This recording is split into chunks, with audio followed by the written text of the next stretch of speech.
आचार्य महोदय अत्र संस्कृतविश्वविद्यालये दर्शनविभागे कार्यरताः। ते अद्य NEP MOOC इति विषयं स्वीकृत्य व्याख्यानं प्रदास्यन्ति। तेषां विद्यालयस्य वयं लाभं नेष्यामः। आदरणीया जानकीशरण आचार्य महोदय निवेदयामि।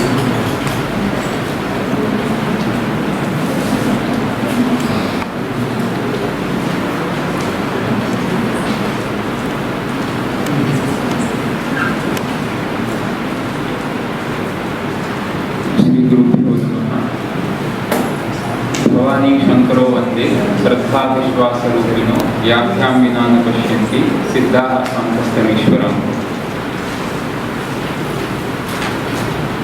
श्री सोमनाथ संस्कृत विश्वविद्यालयस्य बहुविधेषु प्रकल्पेषु बहवः अभिनवः प्रकल्पाः वर्तन्ते। तादृश अभिनवप्रकल्पेषु अस्माकं पुराणविभागः अग्रगण्यः वर्तते। अतः पुराण शब्दः एव वस्तुतः वदति पुराणवं भवति इति। नाम्ना पुराणम् अस्ति, किन्तु तथापि सर्वदा अत्र किमपि नावीन्यम् अवश्यं विद्यते, नूतनं तत्त्वम् अवश्यं विद्यते। अतः एतादृश एव पुराणविभागेन काचिदेका अभिनवा कार्यशाला अत्र आयोजिता। अस्यां कार्यशालायाम् अत्र उपस्थितः अस्माकं गुरुकल्पाः आदरणीयः प्रोफेसर राजेंद्र चोटलिया महाभागाः, अन्ये अहं क्षम्यतां मम तथा परिचयः नास्ति, राजेंद्र जाडेजा महाभागाः। भवतां नाम्ना मम परिचयः वर्तते, किन्तु एवं शरीरेण प्रत्यक्षतया प्रथमतया एवं परिचयः जायमानः वर्तते। अतः तादृशः जाडेजा महाभागाः अस्माकं विश्वविद्यालय संबद्ध विविधेभ्यः महाविद्यालयेभ्यः आगताः विविधाः विद्वांसः प्राध्यापकाः अस्माकं विश्वविद्यालयस्य पुराणसंकायस्य अध्यक्षा डॉक्टर आशाबेन मांड महाभागाः, संचालिका कुंजल त्रिवेदी महाभागाः, डॉक्टर किरण डामोर महाभागाः, अस्माकं पुराण विभागस्य आरम्भतैव ये पुराण विभागस्य यत् स्वरूपं वर्तते तस्य स्वरूपम् इतोपि दृढीकर्तुम्, अपि च पुराण विभागस्य प्रसिद्धिः येषां नाम्ना वर्तते तादृशाः अत्यन्तं प्रसिद्धाः विद्वांसः डॉक्टर पंकज कुमार रावल महाभागाः, भवन्तः सर्वेपि अत्र छात्राः। मम कृतेपि वस्तुतः यथा विश्वविद्यालयस्य कृते इयम् अभिनवा कार्यशाला वर्तते, तद्वत् मम कृतेपि एषः यः विषयः वर्तते सः अभिनवः वर्तते। अतः एतस्मिन् विषये मया कथं भवतां कृते विषयस्य प्रस्तुतिः क्रियते, तस्य निष्पत्तिः फलं वा प्रयोजनं कीयताप्रमाणेन भवद्भिः अवगम्यते, तत्र तु एतस्य व्याख्यानस्य अन्ते अथवा अस्माकम् इदं यत् चर्चासत्रमस्ति एतस्य अन्ते भवन्तः एव प्रमाणम्। अतः एतद् वस्तुतः कार्यशाला एषा वर्तते। अतः अत्र किमपि व्याख्यानं वस्तुतः कार्यशालायां न भवति, कार्यशालायां चर्चासत्राणि भवन्ति। न यः कोऽपि आगच्छति, विषयस्य कश्चन विद्वान् वा विशेषज्ञः आगच्छति, सः उपस्थितेभ्यः प्रतिभागिभ्यः किमपि कार्यं ददाति। भवन्तः सर्वे तत् कार्यशालायां वयं सर्वे मिलित्वा कार्यं कुर्मः। एकं किमपि स्वरूपकार्यस्य लक्ष्यं भवति, एतत् लक्ष्यं पूरयितुं किञ्चित् निश्चितस्वरूपेण वयं किञ्चित् कार्यं कुर्मः। अतः इयम् अस्माकं या कार्यशाला वर्तते तत्र पुराणावलोके शैव वैष्णयोः भूमिका इति यः मुख्यविषयः वर्तते, तत्र कथं पाठ्यक्रमाणां निर्माणं कर्तुं शक्यते तदपि मूक माध्यमेन। अतः एतद् मूक इति अपि यः प्रकल्पः वर्तते सर्वकारस्य, सः कः वर्तते तस्य किञ्चित् आरम्भिकं परिचयम् अहम् अत्र उपस्थापयामि। यथा भवतां कथं व्यवस्था वर्तते, संस्कृतेनैव करणीयम् अथवा हिन्दीभाषया करणीयं, भवन्तः मम कृते सञ्चालकाः सूचयन्तु, तथा अहम् अनुसरामि। अस्तु, अग्रे मया इतः भवति वा, भवान् करोति खलु?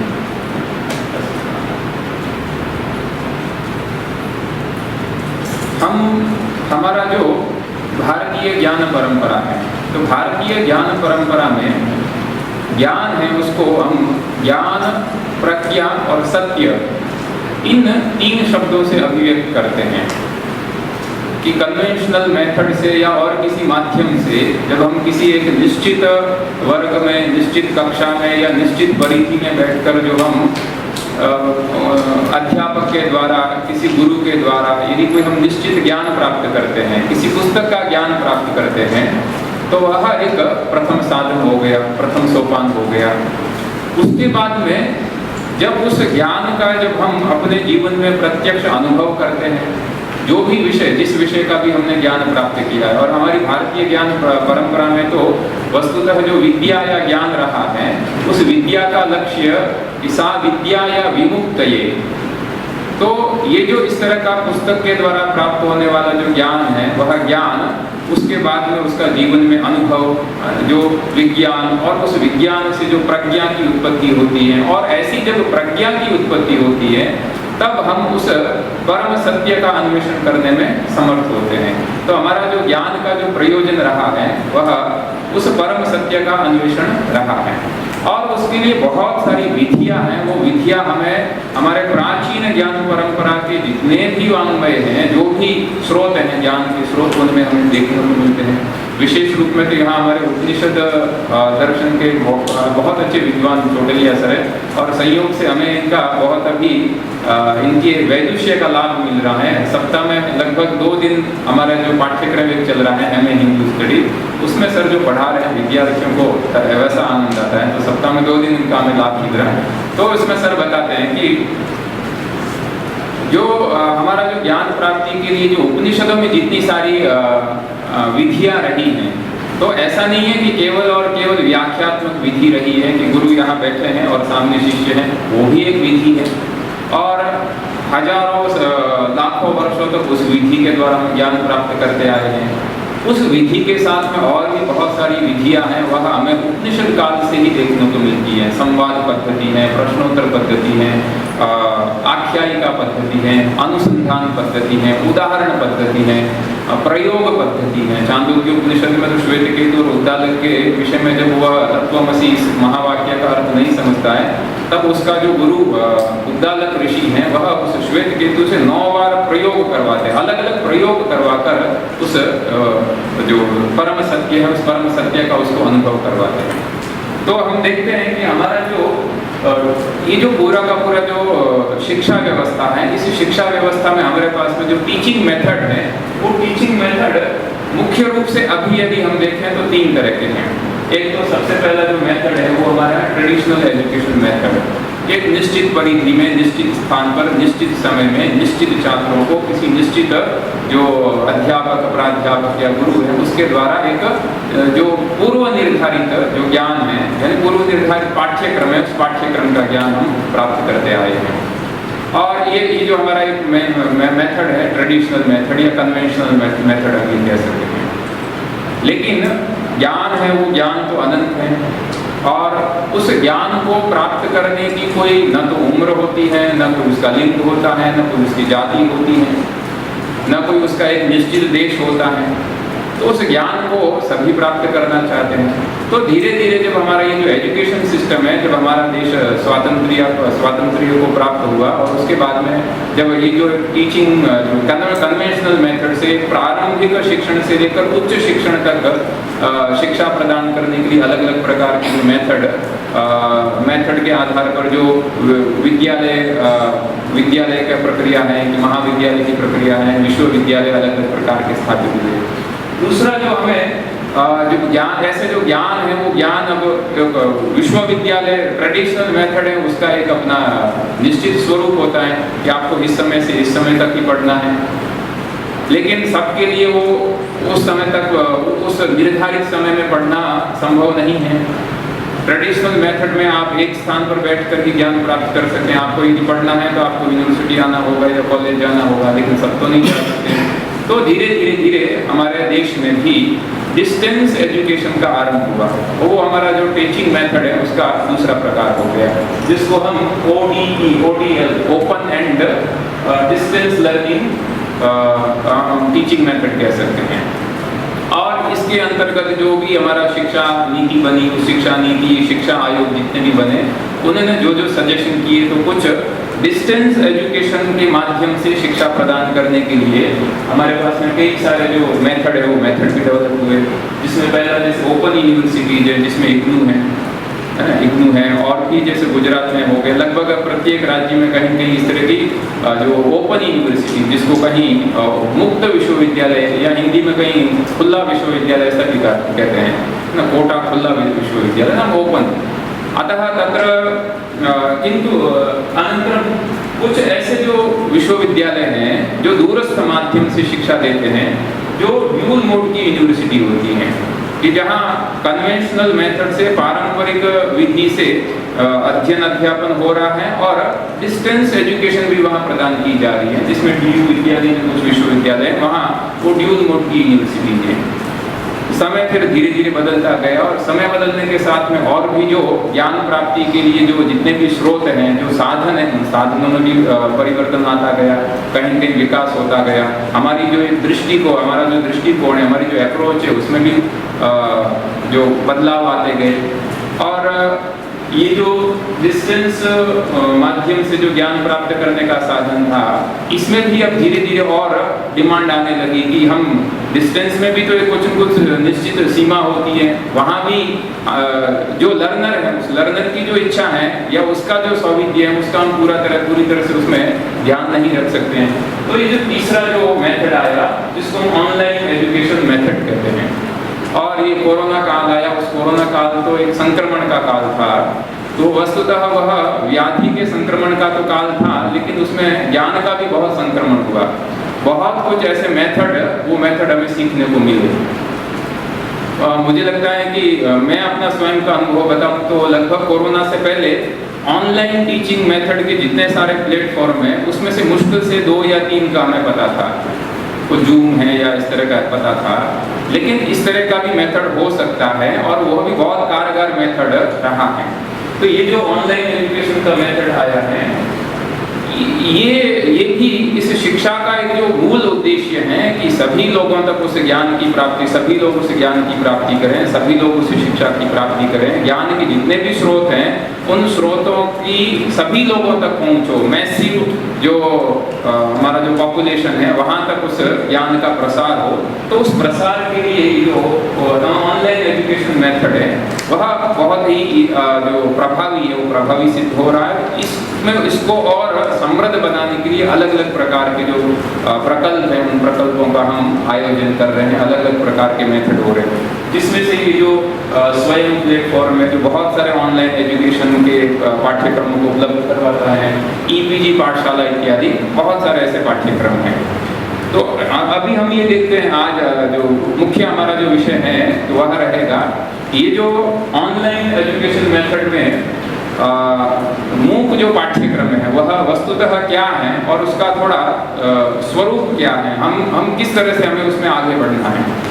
एक ये डेटा अभी मुझे मिला, लगभग 2023 का एक डेटा है, उसमें ये बताया गया है कि आप देखिए कि किस तरह से जो ज्ञान के जो साधन या जो ये जिसको हम कहते हैं कि ये इंफॉर्मेशन का युग है ना, एरा ऑफ इंफॉर्मेशन ना, संचार का युग है।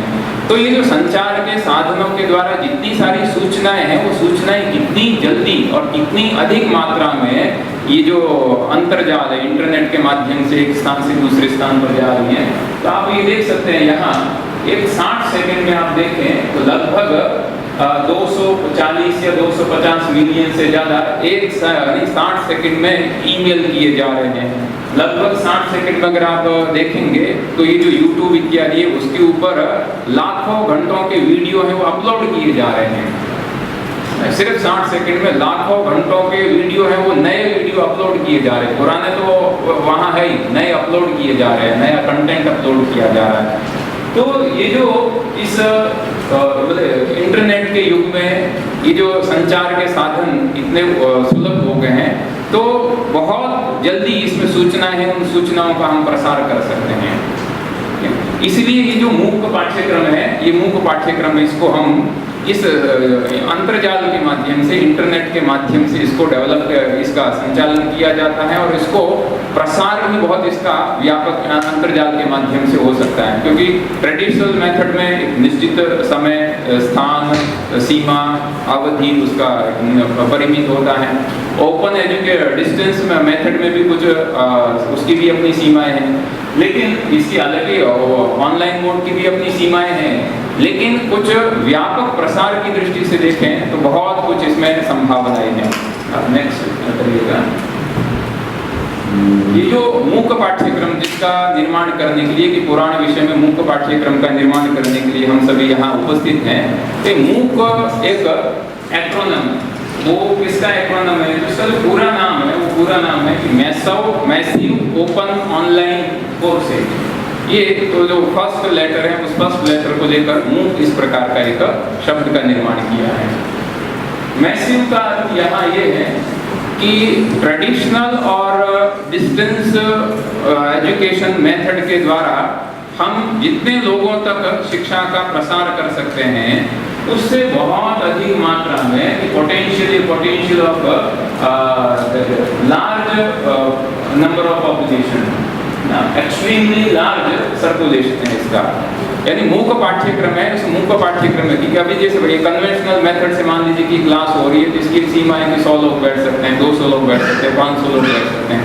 डिस्टेंस एजुकेशन का भी अपना एक लिमिट हो सकता है, लेकिन इसमें मूक में ऐसे ऐसे पाठ्यक्रम बने हैं कि जिसमें हजारों की संख्या में स्टूडेंट एनरोल हुए एक साथ में, हजारों की संख्या में। और कुछ तो वर्ल्ड वाइड अगर हम देखें तो लगभग 1 लाख या सर बताएंगे सर 1 लाख या 1.5 लाख तक एक कोर्स में at a time student enroll हो सके। उसमें कोई संख्या का प्रतिबंध नहीं है कि इसमें इतने ही कोर्स एनरोल हो सकते हैं, हमारे पास में लिमिटेड सीट है या 100-200 की सीट है। मैसिव सर्कुलेशन इसका हो सकता है। तो जो मूक में जो पहला एम है वह उसकी जो व्यापकता है उसको व्यापकता को बताता है। दूसरा जो ओ है वह इसका जो नेचर है कि ये पाठ्यक्रम किस तरह का है, तो कहा ये ओपन पाठ्यक्रम है। किसके लिए ओपन है? तो इसको हम 3 तरह से देख सकते हैं कि both enrolment and resources point of view. ये एनरोलमेंट की दृष्टि से भी ये ओपन है, नंबर ऑफ स्टूडेंट इसमें एनरोल कर सकते हैं, कोई लिमिटेशन नहीं है। दूसरा जो इसमें रिसोर्सेज हैं वो रिसोर्सेज सारे के सारे हम इंटरनेट के माध्यम से प्राप्त करते हैं। और ये जो मूक पाठ्यक्रम जिसके 4 क्वाड्रेंट्स में जो उसको डिवाइड रहता है, तो उसके जो रिसोर्सेज हैं कि मेन कंटेंट है वो तो उसका जो कोऑर्डिनेटर या जो कोर्स डेवलपर है वो आपको प्रोवाइड करता है, उसके साथ में उसके जो रेफरेंसेज हैं और दूसरे जो रिसोर्सेज हैं वो रिसोर्सेज भी आप जितने चाहे उतने आपको इसके रिसोर्सेज मिल सकते हैं। तो इस दृष्टि से ये कोर्स ओपन है। दूसरा कि courses are open to anyone without any restriction और एनी प्रायर लर्निंग रिक्वायरमेंट्स। तो अभी जहां तक मुझे पता है कि लगभग 9th स्टैंडर्ड से स्वयं पोर्टल पर 9th स्टैंडर्ड से लेकर पीजी पाठ्यक्रम तक, पोस्ट ग्रेजुएशन पाठ्यक्रम तक विविध प्रकार के आपको वहाँ कोर्सेज मिल जाएंगे। और अभी स्वयं प्लेटफॉर्म पर अभी लगभग आप देखेंगे तो 2000 या उससे भी ज़्यादा कोर्सेज है, वो कोर्सेज ऑलरेडी डेवलप हो चुके हैं और वहाँ अवेलेबल हैं। और लगभग ये 2017-16 के आसपास में शुरू हुआ था और फिर गैजेट जो आया था 2019 में, जो गैजेट आया उसके बाद में तो और भी बहुत सारे ऐसे कोर्सेज बने हैं। तो इसलिए इस कोर्सेज है वो ओपन है, सबके लिए ओपन है। यानी अलग अलग तरह के सर्टिफिकेट कोर्स हैं, डिप्लोमा कोर्स हैं, यूजी कोर्स हैं, पीजी कोर्स हैं, और भी इस कोर्स का यानी जिसको जिस प्रकार का नॉलेज प्राप्त करना है, जिसको जहां बैठकर नॉलेज प्राप्त करना है, जिस विषय का नॉलेज है, इसमें ऐसा भी कोई रेस्ट्रिक्शन नहीं है ना कि कहीं सर्टेन ऐसे कोई कोर्सेज हो सकते हैं। लेकिन नॉर्मली ये अपना जो कोर्स है वो नेचर में ओपन होता है कि यदि आप संस्कृत के स्टूडेंट हैं, आपको साइंस या फिजिक्स या किसी और के ऊपर यदि आपको कोई कोर्स करना है, आप वो कोर्स कर सकते हैं। किस उम्र का कर सकता है वो भी आप, कोई इसमें एज का रेस्ट्रिक्शन नहीं है, मिनिमम जो एक एज है तो कोई ऐसा रेस्ट्रिक्शन उसमें नहीं है। और दूसरा इसमें जो प्रायर लर्निंग रिक्वायरमेंट, जैसे यहाँ ट्रेडिशनल मेथड में हम आते हैं तो हमारे पास में प्रायर लर्निंग रिक्वायरमेंट हम कहते हैं कि शास्त्री में आ रहा है तो +2 होना चाहिए, इतनी उम्र होनी चाहिए उसकी। पोस्ट ग्रेजुएशन में आ रहा है तो ये प्रायर लर्निंग रिक्वायरमेंट ये है हमारी। संस्कृत में यदि उसको आचार्य करना है तो ग्रेजुएशन में वो संस्कृत किया हुआ होना ही चाहिए, अन्यथा उसका एडमिशन नहीं होगा। उसी तरह से जितनी भी विद्या शाखाएं हैं उसका भी अपना अपना प्रायर लर्निंग रिक्वायरमेंट होती है, उसमें उससे भी आपको मुक्ति दिलाता है, इसलिए यह नेचर में भी ओपन है। दूसरा, open courseware that can be downloaded, saved and reused. दूसरा, ये जो पाठ्यक्रम एक बार जैसे डेवलप हो गया है तो ट्रेडिशनल मेथड में आपको एक बार क्लास ओवर हो गई और आप किसी काम से उस क्लास को अटेंड नहीं कर पाए तो आपका लेक्चर उस दिन का गया। अब आपके पास में या तो जो उस क्लास को जिसने अटेंड किया है उससे जानने का साधन रहेगा कि हाँ आज लेक्चर में क्या पढ़ाया, या फिर किसी के पास में नोट्स हैं, उस नोट्स के ऊपर आप आश्रित रहेंगे। लेकिन ये जो कोर्स हैं वो courseware that can be downloaded, आप कभी भी उसको डाउनलोड कर सकते हैं, कभी और कहीं भी आप उसको सेव भी कर सकते हैं। जब आपकी अनुकूलता हो तब उस अनुकूलता के अनुसार आप उसको देख सकते हैं, सुन सकते हैं, आप उसका उसमें जो असाइनमेंट आपको दिया वो कर सकते हैं। और एक बार ये कोर्स डेवलप हो गया तो रीयूज इसका हो सकता है, जितनी बार चाहे आप इसका रीयूज कर सकते हैं, इसलिए यह कोर्स नेचर में ओपन है। दूसरा, ये कोर्स जो सेकंड जो वो है दैट स्टैंड फॉर ऑनलाइन। ये कोर्स, इस कोर्स का जो मेथड है, the content delivery mode fully online है, क्योंकि ट्रेडिशनल मेथड जो है उस ट्रेडिशनल मेथड में हमारी जो कंटेंट डिलीवरी मोड होता है वो मोस्टली ओरल मोड होता है। जो वक्ता है वह एक स्थान पर बैठा है, वह मौखिक रूप से आपको सूचना है उस सूचना का संप्रेषण करता है। एज डिस्टेंस एजुकेशन मोड में भी पाठ्य पुस्तकें हैं वो डिलीवरी का मोड होती है सामान्यतः, पर इस मूक पाठ्यक्रम में जो डिलीवरी का मोड है वह फुल्ली ऑनलाइन है। फुल्ली ऑनलाइन है तो आपके पास में जो ऑनलाइन रिसोर्सेज हैं कि इंटरनेट है, कि मोबाइल है, कि लैपटॉप है, टैबलेट है, ये कुछ प्री रिक्वायरमेंट इसमें अवश्य आपके पास में रहनी चाहिए, इसलिए डिलीवरी मोड है ये इसका ऑनलाइन हो गया।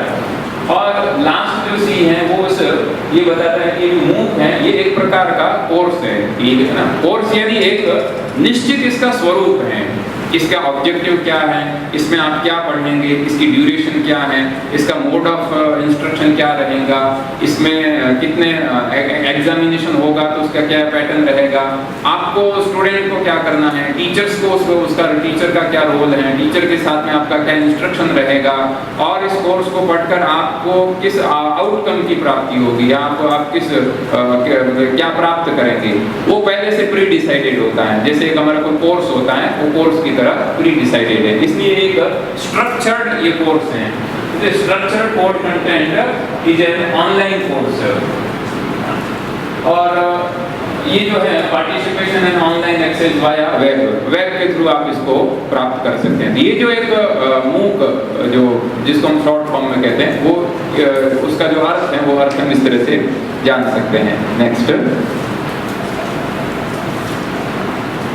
अब मूक अगर हम और यदि सरल शब्द में कहे, मूक जो एजुकेशन मेथड है वह क्या है, तो उसको हम ट्रिपल ए मान सकते हैं। तो ट्रिपल ए जैसे हमारी यूनिवर्सिटी है वो A+ है, उसमें एक प्लस जुड़ा हुआ है, एक और प्लस उसमें जुड़े, प्लस तो एक तो है लेकिन एक और प्लस उसमें जुड़े, A++ हो, उसके लिए हम सब प्रयासरत हैं। लेकिन ये जो मूक है वह ट्रिपल ए है। कैसे? Any time, any one, anywhere, आप किसी भी समय उस पाठ्यक्रम को आप पढ़ सकते हैं, उस पाठ्यक्रम का आप लाभ ले सकते हैं एनी टाइम। इसका कोई समय निश्चित नहीं है। ट्रेडिशनल मेथड में या डिस्टेंस में मेथड में कोई समय निश्चित होता है, इसका कोई समय निश्चित, any time you can do the MOOC course. और एनी टाइम, एनी वन, इसमें ना एज का रेस्ट्रिक्शन है ना और कोई दूसरा प्री लर्निंग रिक्वायरमेंट ऐसी कोई स्पेसिफिक होती है। एनीवन कैन दैट ऑप्ट मूक कोर्स। और एनीवेयर, आप कहीं भी बैठे, आपके पास में बेसिक इंटरनेट की फैसिलिटी है, तो बेसिक अभी तो लगभग ऐसा कोई नहीं है ना, यस्य हस्ते न चल दूरवाणी ना सर्वस्य हस्ते चल दूरवाणी, लगभग तो हर किसी के हाथ में मोबाइल है ही। मोबाइल है तो अभी इंटरनेट भी है, बिना इंटरनेट रिचार्ज के अभी फोन रिचार्ज भी नहीं होता है।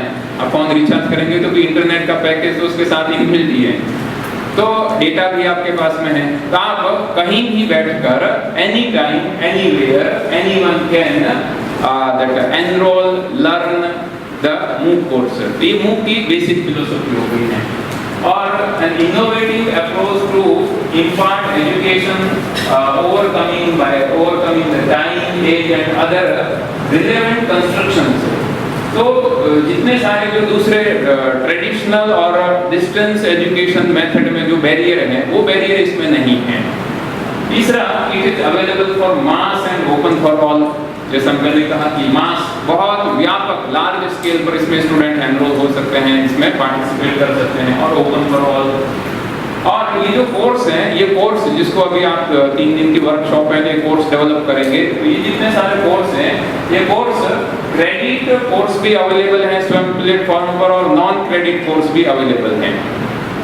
क्योंकि जब हम किसी एजुकेशन संस्था में किसी उपाधि को प्राप्त करने के लिए किसी पाठ्यक्रम में एनरोल होते हैं, तो उस पाठ्यक्रम को पूरा करने के लिए कुछ न कुछ एक निश्चित पैरामीटर सेट किए गए हैं ना, जो यूजीसी है या जो भी ऐसी अथॉरिटी है उसके द्वारा कुछ निश्चित पैरामीटर सेट किए हैं।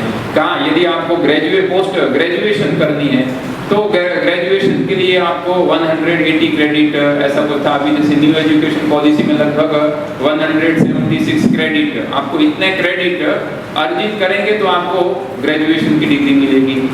पोस्ट ग्रेजुएशन है तो लगभग 80 क्रेडिट का पोस्ट ग्रेजुएशन है कि 80 क्रेडिट है ना, यदि आप अर्जित कर लेते हैं तो आपको पोस्ट ग्रेजुएशन की डिग्री उस विषय में मिलेगी।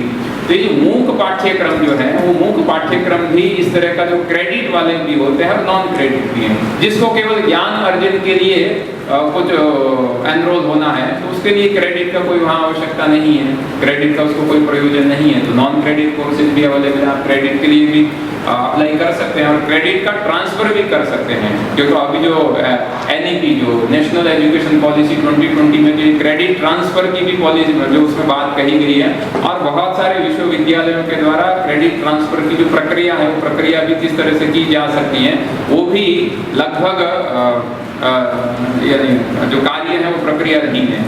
यदि आप यहाँ संस्कृत के विद्यार्थी हैं और आपको यदि ग्रेजुएशन की डिग्री शास्त्री किसी भी विषय में प्राप्त करनी है, पुराण दर्शन वेद व्याकरण इत्यादि में, तो आपको 176 मिनिमम क्रेडिट है उतने आपको अर्जित करने होंगे।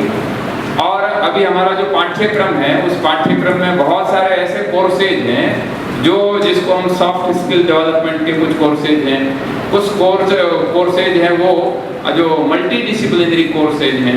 तो उसमें यूनिवर्सिटी है, वो यूनिवर्सिटी आपको विकल्प देती है कि हमारे पास में अभी इस यूनिवर्सिटी में सॉफ्ट स्किल डेवलपमेंट के लिए इतने कोर्सेज अवेलेबल हैं, और अन्य किसी विश्वविद्यालय में ऐसे कोई कोर्स अवेलेबल है और समान क्रेडिट है, तो आपकी अगर रुचि है और वो कोर्स यहाँ अवेलेबल नहीं है तो आप दूसरी जगह से वो कोर्स कर सकते हैं।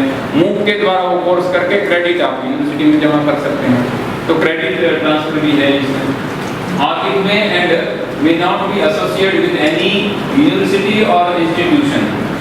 और जरूरी नहीं है कि आप मूक जो पाठ्यक्रम है उस मूक पाठ्यक्रम के माध्यम से ज्ञान प्राप्त करने के लिए किसी संस्था के या महाविद्यालय या विश्वविद्यालय के छात्र हो ही, ऐसा कोई अनिवार्य नहीं। आप विश्वविद्यालय से संबंधित भी हो सकते हैं या आप स्वतंत्र रूप से भी वहाँ एनरोल होकर ज्ञान अर्जन कर सकते हैं। और ये जो पाठ्यक्रम है अभी देखो ट्रेडिशनल मोड में जो भी वहाँ ज्ञान दिया जाता है वह विद्यार्थियों के लिए होता है।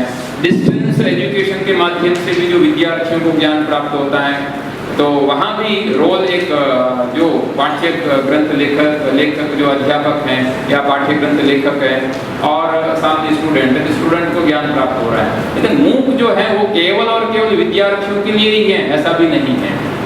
टीचर्स के लिए भी नहीं है, क्योंकि बहुत जो टीचर्स हैं वो टीचर हैं, वो भी तो अपना जो स्किल है उस स्किल को वो भी तो एनहांस करना चाहता है, अपना जो कौशल है उसको भी अपना कौशल का वर्धन करना है।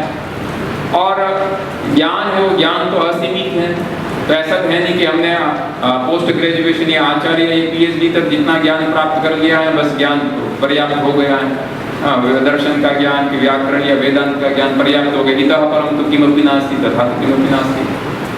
अतः जो टीचर है उस टीचर को भी तो अपना जो स्किल है वो स्किल एनहांस करना है, अपना भी जो ज्ञान कौशल है वो और उसको बढ़ाना है। तो इसके माध्यम से वो स्वयं अध्यापक भी कहीं एनरोल हो सकता है और पाठ्यक्रम का वो निर्माण करता है, तब तो उसको ज्ञान प्राप्त होता है, लेकिन वह भी अनुभव हो सकता है। अब ये जो मूक है वो लगभग कई इसके प्रकार है, उसमें से दो इसके प्रकार है बहुत प्रसिद्ध हैं। एक तो एक्स मूक और सी मूक। एक्स जो शब्द है वो एक्सटेंडेड ये जो शब्द है उसका, उसमें से जो एक्स शब्द को लेकर, तो वस्तुतः क्या है जो भी जो एक्स मूक है are based on traditional university courses. तो हमारी यूनिवर्सिटी में जितने सारे पाठ्यक्रम हैं उन पाठ्यक्रमों को हम कन्वेंशनल मेथड से, पारंपरिक मेथड से भी विद्यार्थियों के लिए उपलब्ध करवाते हैं, और कहीं कहीं उसमें से कुछ कोर्सेज हैं वही कोर्स जो यहाँ पारंपरिक रूप से कोई विद्यार्थी पढ़ रहा है उसी कोर्स को मूक के लिए भी डेवलप कर सकते हैं। तो इस तरह के जो कोर्सेज हैं वो एक्स मूक होते हैं, और कुछ सी मूक पाठ्यक्रम भी हैं। उसमें जो होते हैं कि rather than being delivered by an individual instructor, it is a traditional university courses. C MOOCs involves people, groups of people learning together. और उसके जो मेथड जैसे ब्लॉग हैं, लर्निंग कम्युनिटी हैं, सोशल मीडिया के बहुत सारे प्लेटफॉर्म हैं, उनके माध्यम से जो ज्ञान अर्जन है जो कोर्सेज ऑफर किए जाते हैं तो सी MOOCs हैं। तो मोस्टली अभी हम जो चर्चा कर रहे हैं या अभी जो स्वयं के प्लेटफॉर्म पर जो कोर्सेज हमें उपलब्ध होते हैं मोस्टली हमारे एक्स मूक पाठ्यक्रम हैं, और मोस्टली वो है तो उसमें फिर आगे एक्स लगाने की जरूरत नहीं। मूक यानी लगभग मोस्टली हम एक्स मूक पाठ्यक्रम को ही रेफर करते हैं। अब ये जो कहा कि मूक जो है हमारे भारत में तो जो शिक्षा मंत्रालय की जो प्लेटफॉर्म, जो स्वयं प्लेटफॉर्म है, उस स्वयं प्लेटफॉर्म के माध्यम से जो मूक पाठ्यक्रम है उनको उपलब्ध करवाया जा रहा है, और वह निःशुल्क रूप से उपलब्ध करवाया जा रहा है। पर वर्ल्ड वाइड भी तो ऐसे जो मूक पाठ्यक्रम है उसको उपलब्ध करवाने वाली बहुत सारे ऐसे इंस्टीट्यूशंस हैं, बहुत सारी संस्थाएं हैं। तो सचमुच में क्या ये मूक है वो सबके लिए ओपन है कि फिर दिखाने के लिए है? तो जब कोई भी जैसे रिसोर्सेज या सामग्री जब डेवलप होता है तो डेवलप करने वाला है उसने बहुत अपनी प्रज्ञा से, अपनी मेधा से उस सामग्री को डेवलप किया है, तो एक उसका उसके ऊपर स्वामित्व भी होता है, अधिकार होता है। उसने जो रिसोर्सेज डेवलप किया है उस रिसोर्सेज को वापस कोई दूसरा उसकी परमिशन से यूज करे या परमिशन के बिना यूज नहीं कर सकता है। बहुत सारे रेस्ट्रिक्शंस होते हैं जिसको हम कॉपीराइट या जो इंटेलेक्चुअल प्रॉपर्टी राइट जिसको हम कहते हैं। तो इस मूक में भी बहुत सारे ऐसे यानी जो मेथड हैं या बहुत सारे ऐसे जो रिसोर्सेज हैं वो रिसोर्सेज सारे के सारे निःशुल्क अवेलेबल नहीं है। कौन सा रिसोर्सेज हमारे लिए निःशुल्क अवेलेबल है, कौन सा अवेलेबल नहीं है, किस रिसोर्स का हम किस तरह से यूज कर सकते हैं, है ना। अगर आप में से कुछ ऐसे स्टूडेंट हो कि जो ऑनलाइन प्लेटफॉर्म पर या जैसे यूट्यूब पर अपना वीडियो है वो अपलोड करते हैं तो एक शब्द वहाँ आता है CC, क्रिएटिव कॉमन्स लाइसेंस। तो आपका जो आप अगर उस वीडियो को जैसे आप किसी का और कोई साउंड है वो साउंड अगर आप अपने वीडियो के बैकग्राउंड में लगाकर अपलोड कर देंगे तो हो सके घंटा भर के अंदर आपके पास में यूट्यूब से सूचना आ जाएगी कि आपने ये जो म्यूजिक यूज किया है इसका ये कॉपीराइट उस आदमी के पास में है, आपने उसका यूज किया है, आप नहीं कर सकते हैं। या तो आप ये म्यूजिक बदलिए या फिर अपना वीडियो को डिलीट करिए, और अगर डिलीट अगर नहीं करेंगे तो हो सके सर्टेन टाइम के बाद ये यूट्यूब उस वीडियो को स्वतः ही डिलीट कर देगा, जिसको हम कॉपीराइट स्ट्राइक इस शब्द से वहाँ कहते हैं। क्योंकि वो जो भी संपदा है उस संपदा के ऊपर किसी अन्य का वहाँ अधिकार है, तो उसका हम कितने मात्रा में उपयोग कर सकते हैं उसका भी कहीं कहीं ये जो इस तरह के एक्रोनिम्स होते हैं जो CC है, कहीं CE है, उसमें भी 1 2 3 4 5 बहुत सारे ऐसे आते हैं। वो आपको जहाँ इसका जो विकिपीडिया इत्यादि वहाँ बहुत सारे मिल जाएंगे कि कौन कौन से, जैसे आप गूगल से कोई फोटो लेकर मान लीजिए कि मैं यहाँ दिखा देता हूँ तो ये एजुकेशन पर्पज के लिए मैं यहाँ दिखा सकता हूँ, लेकिन मान लीजिए कि गूगल से मैंने कोई फोटो लिया और उस फोटो को मैं पोस्टर बनाकर कहीं अपना प्रचार करूं, मैं नहीं कर सकता हूं, क्योंकि वो फोटो का स्वामित्व है, वो कॉपीराइट है वो किसी और के पास में। उसी तरह से हमारा जो भी रिसोर्सेज है, भले वो बौद्धिक रिसोर्सेज हो या और कोई ऐसे भौतिक रिसोर्सेज है, उसके ऊपर किसी न किसी का अधिकार है, और जिसका अधिकार है उसने कितना आपको स्वातंत्र्य दिया है, क्या आप इसका यूज कर सकते हैं कि कितनी मात्रा में कर सकते हैं। तो यदि हम कहें तो ये मूक्स जिसको हमने ओपन कहा है प्री एनरोलमेंट, कि इस पाठ्यक्रम में एनरोल करने के लिए कोई आपसे शुल्क नहीं लिया जाता है, न परीक्षा के लिए शुल्क लिया जाता है, न वहाँ से आपको जो रिसोर्सेज जो MOOC के द्वारा जितने भी आपको कोर्सेज जो प्राप्त होते हैं उनके लिए भी आपसे कोई शुल्क नहीं लिया जाता है। लेकिन हाँ, उस रिसोर्सेज का यदि आप अपने स्वामित्व से यदि फिर से वापस रीयूज करना चाहते हैं तो फिर वो आपके लिए निःशुल्क नहीं रहेगा। तो ये जो MOOC है वो MOOC एक तो हमारा ऑनलाइन प्लेटफॉर्म हो गया है एजुकेशन का। दूसरा है कि वह some of the platform are free with certain limitations. तो हमारे जो भारत के परिप्रेक्ष्य में देखें तो हमारे पास में भी वर्ल्ड वाइड तो जैसे Moodle है, EDX है, Coursera है और बहुत सारे ऐसे प्लेटफॉर्म हैं जो प्लेटफॉर्म ऐसे MOOC कोर्सेज को प्रोवाइड करवाते हैं। भारत में यदि हम देखें तो जो शिक्षा मंत्रालय जिसको हम पहले MHRD कहते थे उसके द्वारा स्वयं प्लेटफॉर्म है वह लॉन्च किया गया था और स्वयं प्लेटफॉर्म के माध्यम से जो MOOC पाठ्यक्रम है वो आपको प्रोवाइड करवाया जाता है। ये स्वयं जो है वो भी study web of active learning for young aspiring minds, उसके जो फर्स्ट जो लेटर्स हैं उस फर्स्ट लेटर को लेकर एक शब्द बना स्वयं, और संयोग से जो स्वयं शब्द बना वो भी हमारे संस्कृत का शब्द है। और इस MOOC पाठ्यक्रम का जो नेचर है कि आप स्वयं इस कोर्स में एनरोल होकर स्वयं ही इसमें ज्ञान अर्जन कर सकते हैं, उस पाठ्यक्रम का जो एक नेचर है उस नेचर को भी ये पाठ्यक्रम बताता है।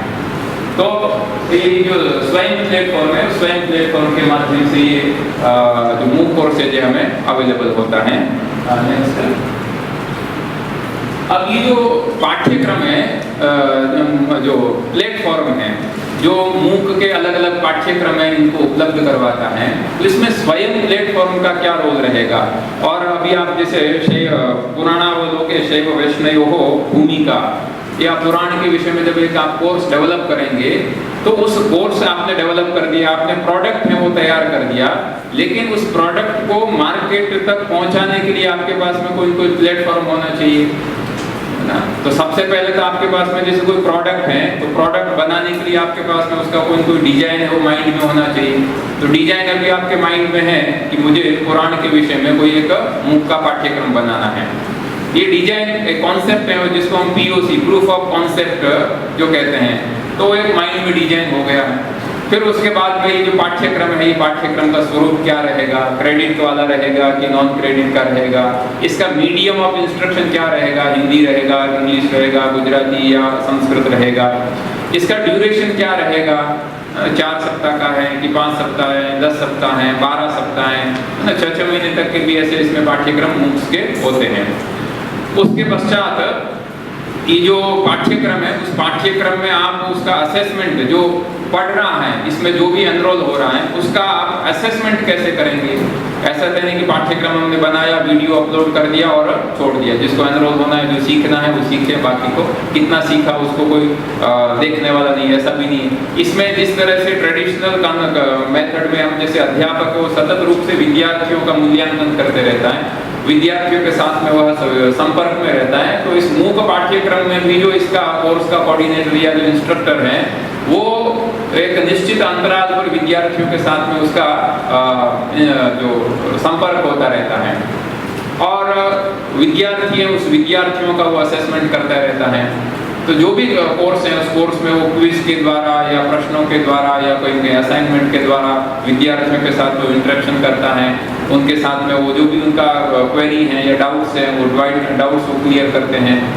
और उसके बाद में जो भी स्टूडेंट है उन स्टूडेंट को कोई असाइनमेंट भी दिया जाता है, असाइनमेंट स्टूडेंट है वापस टीचर को भेजते हैं, टीचर उस असाइनमेंट का असेसमेंट करके आपके जो मार्क्स हैं वो मार्क्स भी वहाँ अपलोड करते हैं। तो इस तरह से ये सारी की सारी जो प्रक्रिया है वो प्रक्रिया करने के लिए हमें कोई प्लेटफॉर्म की जरूरत है ना। तो हमारे यहाँ जो यूनिवर्सिटी में जैसे SSI भी एक प्रकल्प चल रहा है, तो वो 2-3 विद्यार्थी हैं वो अपना कार्य कर रहे हैं। अब वो जैसे मान लीजिए कि एक प्रोडक्ट बना रहे हैं, तो प्रोडक्ट बनाने के बाद में लोगों को उसका कैसे पता चले, उसका एक व्यापक तरह से प्रसार करने के लिए आपको कुछ न कुछ स्ट्रेटेजी बनानी पड़ेगी। तो उसी तरह से MOOC पाठ्यक्रम जो है बना तो लिया, लेकिन उसको हम किस प्लेटफॉर्म पर अवेलेबल करवाएं, तो एक जो एक स्वयं प्लेटफॉर्म है, इस स्वयं प्लेटफॉर्म भारत का जो शिक्षा मंत्रालय जो भी है उसके द्वारा ये जो स्वयं प्लेटफॉर्म जो डेवलप किया है, उस प्लेटफॉर्म पर MOOC के पाठ्यक्रम उपलब्ध करवाए जा रहे हैं अभी लगभग सभी के सभी। हालांकि इस प्लेटफॉर्म से पहले भी कुछ ऐसे इंस्टीट्यूशंस थे जो अपने लेवल से जैसे ऑनलाइन कोर्सेज जो ऑफर कर रहे थे और उसको लर्नर्स को अवेलेबल करवा रहे थे, पर ये जो स्वयं प्लेटफॉर्म आया तो इसने लगभग सारे के सारे जो MOOC पाठ्यक्रम है वो MOOC पाठ्यक्रम को अवेलेबल करवाने लगा। तो स्वयं Indian government MOOC platform providing educational opportunities for a vast number of large number of university and college learners. अभी आप देखिए कि द करंट स्वयं platform is equipped for facilitating 2000 courses. लगभग अभी स्वयं प्लेटफॉर्म पर अलग अलग विषयों के लगभग 2000 से अधिक कोर्सेज अवेलेबल हैं। उसमें आपको संस्कृत के भी बहुत सारे कोर्सेज मिल जाएंगे, संस्कृत से संबंधित भी हैं, बहुत सारे कोर्सेज हैं। संस्कृत सीखने से लेकर संस्कृत में जो अलग अलग जो विज्ञान की जो परंपरा रही है, आयुर्वेद रहा है, व्याकरण रहा है, साहित्य रहा है, उसमें भी कोर्सेज डेवलप हो चुके हैं और वो कोर्सेज आपको अवेलेबल वहाँ होते हैं। बाकी जो विज्ञान की या वाणिज्य की या कला की जितनी भी जो शाखाएं हैं, जितने भी विषय हैं, उन सभी विषयों के पाठ्यक्रम वहाँ उपलब्ध होते हैं। और ये जो स्वयं प्लेटफॉर्म है वह the platform offers free access to everyone and host courses from class 9 to post graduation. तो क्लास 9 से लेकर पोस्ट ग्रेजुएशन तक के कोर्सेज हैं वो भी स्वयं प्लेटफॉर्म पर अवेलेबल हो रहे हैं। दूसरा, ये जो कोर्स है वो कोर्स डेवलप करने के लिए, कोर्स को कौन डेवलप कर सकता है, कौन डेवलप करके उस प्लेटफॉर्म पर उस कोर्स को अवेलेबल करवा सकता है। तो जो कोर्स का जो कोऑर्डिनेटर है या कोर्स का जो डेवलपर है, तो उसके पास में कुछ न कुछ, कोर्स जो डेवलप कर रहा है उसके पास में कुछ न कुछ एक अनुभव होना चाहिए। उसके लिए कुछ न कुछ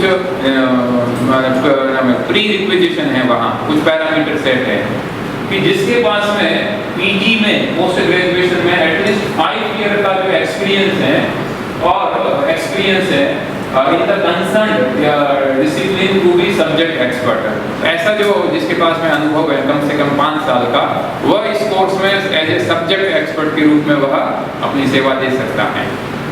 तो हमारी यूनिवर्सिटी ने भी लगभग अभी 3-4 महीने पहले ही 4 जो MOOC के कोर्सेज हैं वह प्रपोजल है वो यूजीसी को भेजा है। अलग अलग विषय में दर्शन है, साहित्य है, व्याकरण है और जो वेद है, इन विषयों में 4 अलग अलग विषयों में हमने भेजा है। और ये जो कोर्स है वो कोर्स का जो, जैसे कहा कि ये कोर्स का जो नेचर है वह ओपन है और मास नंबर ऑफ जो लर्नर्स हैं वो इसमें एनरोल हो सके, इसलिए कोर्स का जो ड्यूरेशन है वो ड्यूरेशन की course very duration from 4 week to 6 months. 4 सप्ताह यानी 1 महीना, 1 महीने के भी आपको वहाँ बहुत सारे कोर्सेज मिल जाएंगे। तो इसमें कोई ऐसा निश्चित नहीं है कि आपको 6 महीने का कोर्स बनाना है कि 1 साल का बनाना है ना, आपको इसमें बहुत सारे ऐसे कोर्सेज मिल जाएंगे। और ये जो रेगुलेशन आया था 2016 में आया था, 19 जुलाई 2016 का ये रेगुलेशन है, जिसमें credit framework for online learning courses. तो ये MOOC है, ई-पीजी पाठशाला इत्यादि जितने भी ऑनलाइन लर्निंग कोर्सेज हैं उनका क्रेडिट फ्रेमवर्क क्या रहेगा, उसके लिए यूजीसी ने 2016 में एक रेगुलेशन लेकर आए थे। उसमें मुख्य रूप से कई बातें हैं, लेकिन 4 बातें हैं वो हमें ध्यान में रखनी है। नेक्स्ट, वो 4 बातें कौन कौन सी हैं? तो सबसे पहला तो यह है कि जितने भी अभी ऑनलाइन कोर्सेज हैं, स्वयं प्लेटफॉर्म के लॉन्च होने से पहले अलग अलग विश्वविद्यालय हैं वो ऑनलाइन कोर्सेज को अलग अलग मोड के द्वारा, अलग अलग प्लेटफॉर्म के माध्यम से लर्नर्स को अवेलेबल करवाते थे। तो ये गैजेट आया, उस गैजेट के बाद में यह आ गया कि जितने भी ऑनलाइन कोर्सेज हैं वह इस स्वयं प्लेटफॉर्म के माध्यम से ही अवेलेबल होंगे। तो यानी एक प्लेटफॉर्म निश्चित हो गया कि स्टूडेंट को किसी भी तरह का कोर्स है वो करना है तो बस एक प्लेटफॉर्म है, उस जिसको हम कहते हैं सिंगल विंडो, उस सिंगल विंडो पर आपका सारा काम हो जाएगा। अलग अलग विंडो पर जाने के लिए कोई जरूरत नहीं, सिंगल विंडो पर जितने भी विश्वविद्यालय हैं कि टेक्निकल यूनिवर्सिटीज हैं, नॉन टेक्निकल यूनिवर्सिटीज हैं कि लैंग्वेज यूनिवर्सिटी हैं और कोई ऐसी प्राइवेट यूनिवर्सिटी है, जो भी है या जिसने भी कोर्स डेवलप किया है वह इस प्लेटफॉर्म पर अवेलेबल होगा। तो हम भी जो यहाँ कार्यशाला में आप जो कोर्स डेवलप करेंगे वो कोर्स भी जब डेवलप हो जाएगा तो इस प्लेटफॉर्म के माध्यम से वहाँ अवेलेबल रहेगा सबके लिए। दूसरा यह है कि ये जो कोर्सेज हैं, इस कोर्सेज में क्रेडिट ट्रांसफर की फैसिलिटी है वो लर्नर्स को दी है। कैसे? तो कोर्सेज ऑन स्वयं प्लेटफॉर्म स्वयं परमिटेड फॉर क्रेडिट ट्रांसफर और लगभग ये डेटा लगभग 1 साल पुराना है, 120 या उससे भी ज्यादा जो यूनिवर्सिटीज है उस यूनिवर्सिटीज ने क्रेडिट ट्रांसफर को एक्सेप्ट कर लिया है। क्या हमारे यहाँ ये पाठ्यक्रम है, ये पाठ्यक्रम इतने क्रेडिट के, ये क्रेडिट वाले पाठ्यक्रम है वो अवेलेबल हैं, कोई भी कर सकता है उसमें एनरोल होने के लिए। ये न्यूनतम अर्हता है वो एनरोल हो सकता है। या हमारी यूनिवर्सिटी के स्टूडेंट हैं वो ऐसे कोर्सेज है वहाँ अवेलेबल है तो वहाँ से वो यदि कोर्स को करते हैं तो वहाँ से वो क्रेडिट ला सकते हैं। तो क्रेडिट ट्रांसफर है उसको गैजेट के द्वारा यहाँ एक उसको वैधानिक मान्यता देनी मूल पाठ्यक्रम की। तीसरा ये है कि नोटिफिकेशन। अब स्वयं प्लेटफॉर्म पर जितने भी कोर्सेज हैं उस कोर्सेज में एनरोल होने के लिए आप देखेंगे तो लगभग 1 जून और 1 नवंबर एक निश्चित समय है, उस पर वो कौन कौन से कोर्सेज हैं वो अवेलेबल रहेंगे। तो फिर उसका एक विंडो खुलता है, आप उसमें एनरोल हो सकते हैं। तो एक निश्चित नोटिफिकेशन भी वर्ष में 2 बार उसका होता है। और दूसरा चॉइस ऑफ कोर्सेज, यानी up to 20% courses in a program can be on स्वयं। तो अप टू 20% यानी ये यूनिवर्सिटी के लिए एक है कि यूनिवर्सिटी कन्वेंशनल मेथड से जितने भी प्रोग्राम रन करती हैं, तो प्रोग्राम यानी आप जो भी पढ़ रहे हैं, जैसे शास्त्री है वो एक प्रोग्राम हो गया, प्रोग्राम यानी आज का हमारा 3 दिन का प्रोग्राम वैसा है। प्रोग्राम यानी जो भी आप शास्त्री हैं वो एक प्रोग्राम है, आप डिप्लोमा कर रहे हैं तो डिप्लोमा प्रोग्राम है, पीएचडी कर रहे हैं तो पीएचडी प्रोग्राम है, सर्टिफिकेट कहीं अगर आप कर्मकांड या किसी और में सर्टिफिकेट कोर्स कर रहे हैं, योग का सर्टिफिकेट कर रहा है तो सर्टिफिकेट प्रोग्राम है। तो जितने भी प्रोग्राम्स हैं उसमें से अप टू 20% जो है कोर्सेज हैं वो कोर्सेज इन अ प्रोग्राम, यानी किसी भी प्रोग्राम के जो कोर्स शब्द से आप जो प्रश्न पत्र जिसको हम कहते हैं उसको आप लेंगे। जैसे आप शास्त्री कोई फर्स्ट ईयर में है या आचार्य फर्स्ट ईयर में जैसे यहाँ पढ़ रहे हैं विद्यार्थी, तो आचार्य फर्स्ट ईयर में आपके कितने पेपर हैं एक सेमेस्टर में? 5 पेपर हैं, यानी आप आचार्य फर्स्ट ईयर में आप 5 कोर्सेज को पढ़ रहे हैं, एक पेपर यानी एक कोर्स। तो जितने भी प्रोग्राम में 20 कोर्सेज है वो 20 कोर्सेज अप टू 20 कोर्सेज है वो स्वयं प्लेटफॉर्म पर अवेलेबल करवा सकते हैं। जो रेगुलर मेथड में भी चल रहे हैं उनको अवेलेबल करवा सकते हैं। ये जो गैजेट है उस गैजेट में ये 4 बातें हैं। अब ये जो मूक जो पाठ्यक्रम बनेगा इसके कौन कौन से कंपोनेंट रहेंगे, तो सबसे पहला है उसका सिलेबस। तो लर्निंग और सिलेबस में क्या, लर्निंग ऑब्जेक्टिव, ये जो पाठ्यक्रम बनेगा उस पाठ्यक्रम के ऑब्जेक्टिव क्या रहेंगे। लर्नर्स हैं वो लर्नर्स इस पाठ्यक्रम में एनरोल होकर इस पाठ्यक्रम को पढ़कर किस उद्देश्य की प्राप्ति करेंगे, इसका ऑब्जेक्टिव क्या है। तो लर्निंग ऑब्जेक्टिव उसमें होना चाहिए सिलेबस में। दूसरा है स्कोप ऑफ द टॉपिक, कि जो भी जिस टॉपिक पर मूक है वो डेवलप किया जा रहा है उसका स्कोप कितना है, डिमांड है या नहीं है। कहीं ऐसा नहीं है कि बिल्कुल ही डिमांड नहीं है, कोई इसको नहीं चाहता है फिर भी आप डेवलप कर रहे हैं, या तो उसका जो स्कोप है वो स्कोप का भी विश्लेषण करना है कि स्कोप इसका कितना है। तीसरा है ये जो सिलेबस है इस सिलेबस में रीडिंग्स हैं, डिस्कशंस हैं, असाइनमेंट्स हैं, क्विज है, टेस्ट है, वीकली ये जो है, तो ये क्या रीडिंग्स में रहेगी कि किस टॉपिक पर डिस्कशंस होगा, क्या असाइनमेंट दिए जाएंगे, उस असाइनमेंट को किस तरह से करना है, क्विज जो है या टेस्ट जो होंगे, और फिर उसका वीकली शेड्यूल कि जितने भी कोर्सेज जो MOOC के प्लेटफॉर्म पर, स्वयं के प्लेटफॉर्म पर जितने भी MOOC पाठ्यक्रम उपलब्ध हैं, उसका आप देखेंगे तो वीकली शेड्यूल आपको मिलेगा। अगर वो कोर्स 4 सप्ताह का है तो 4 सप्ताह का पूरा वह शेड्यूल है।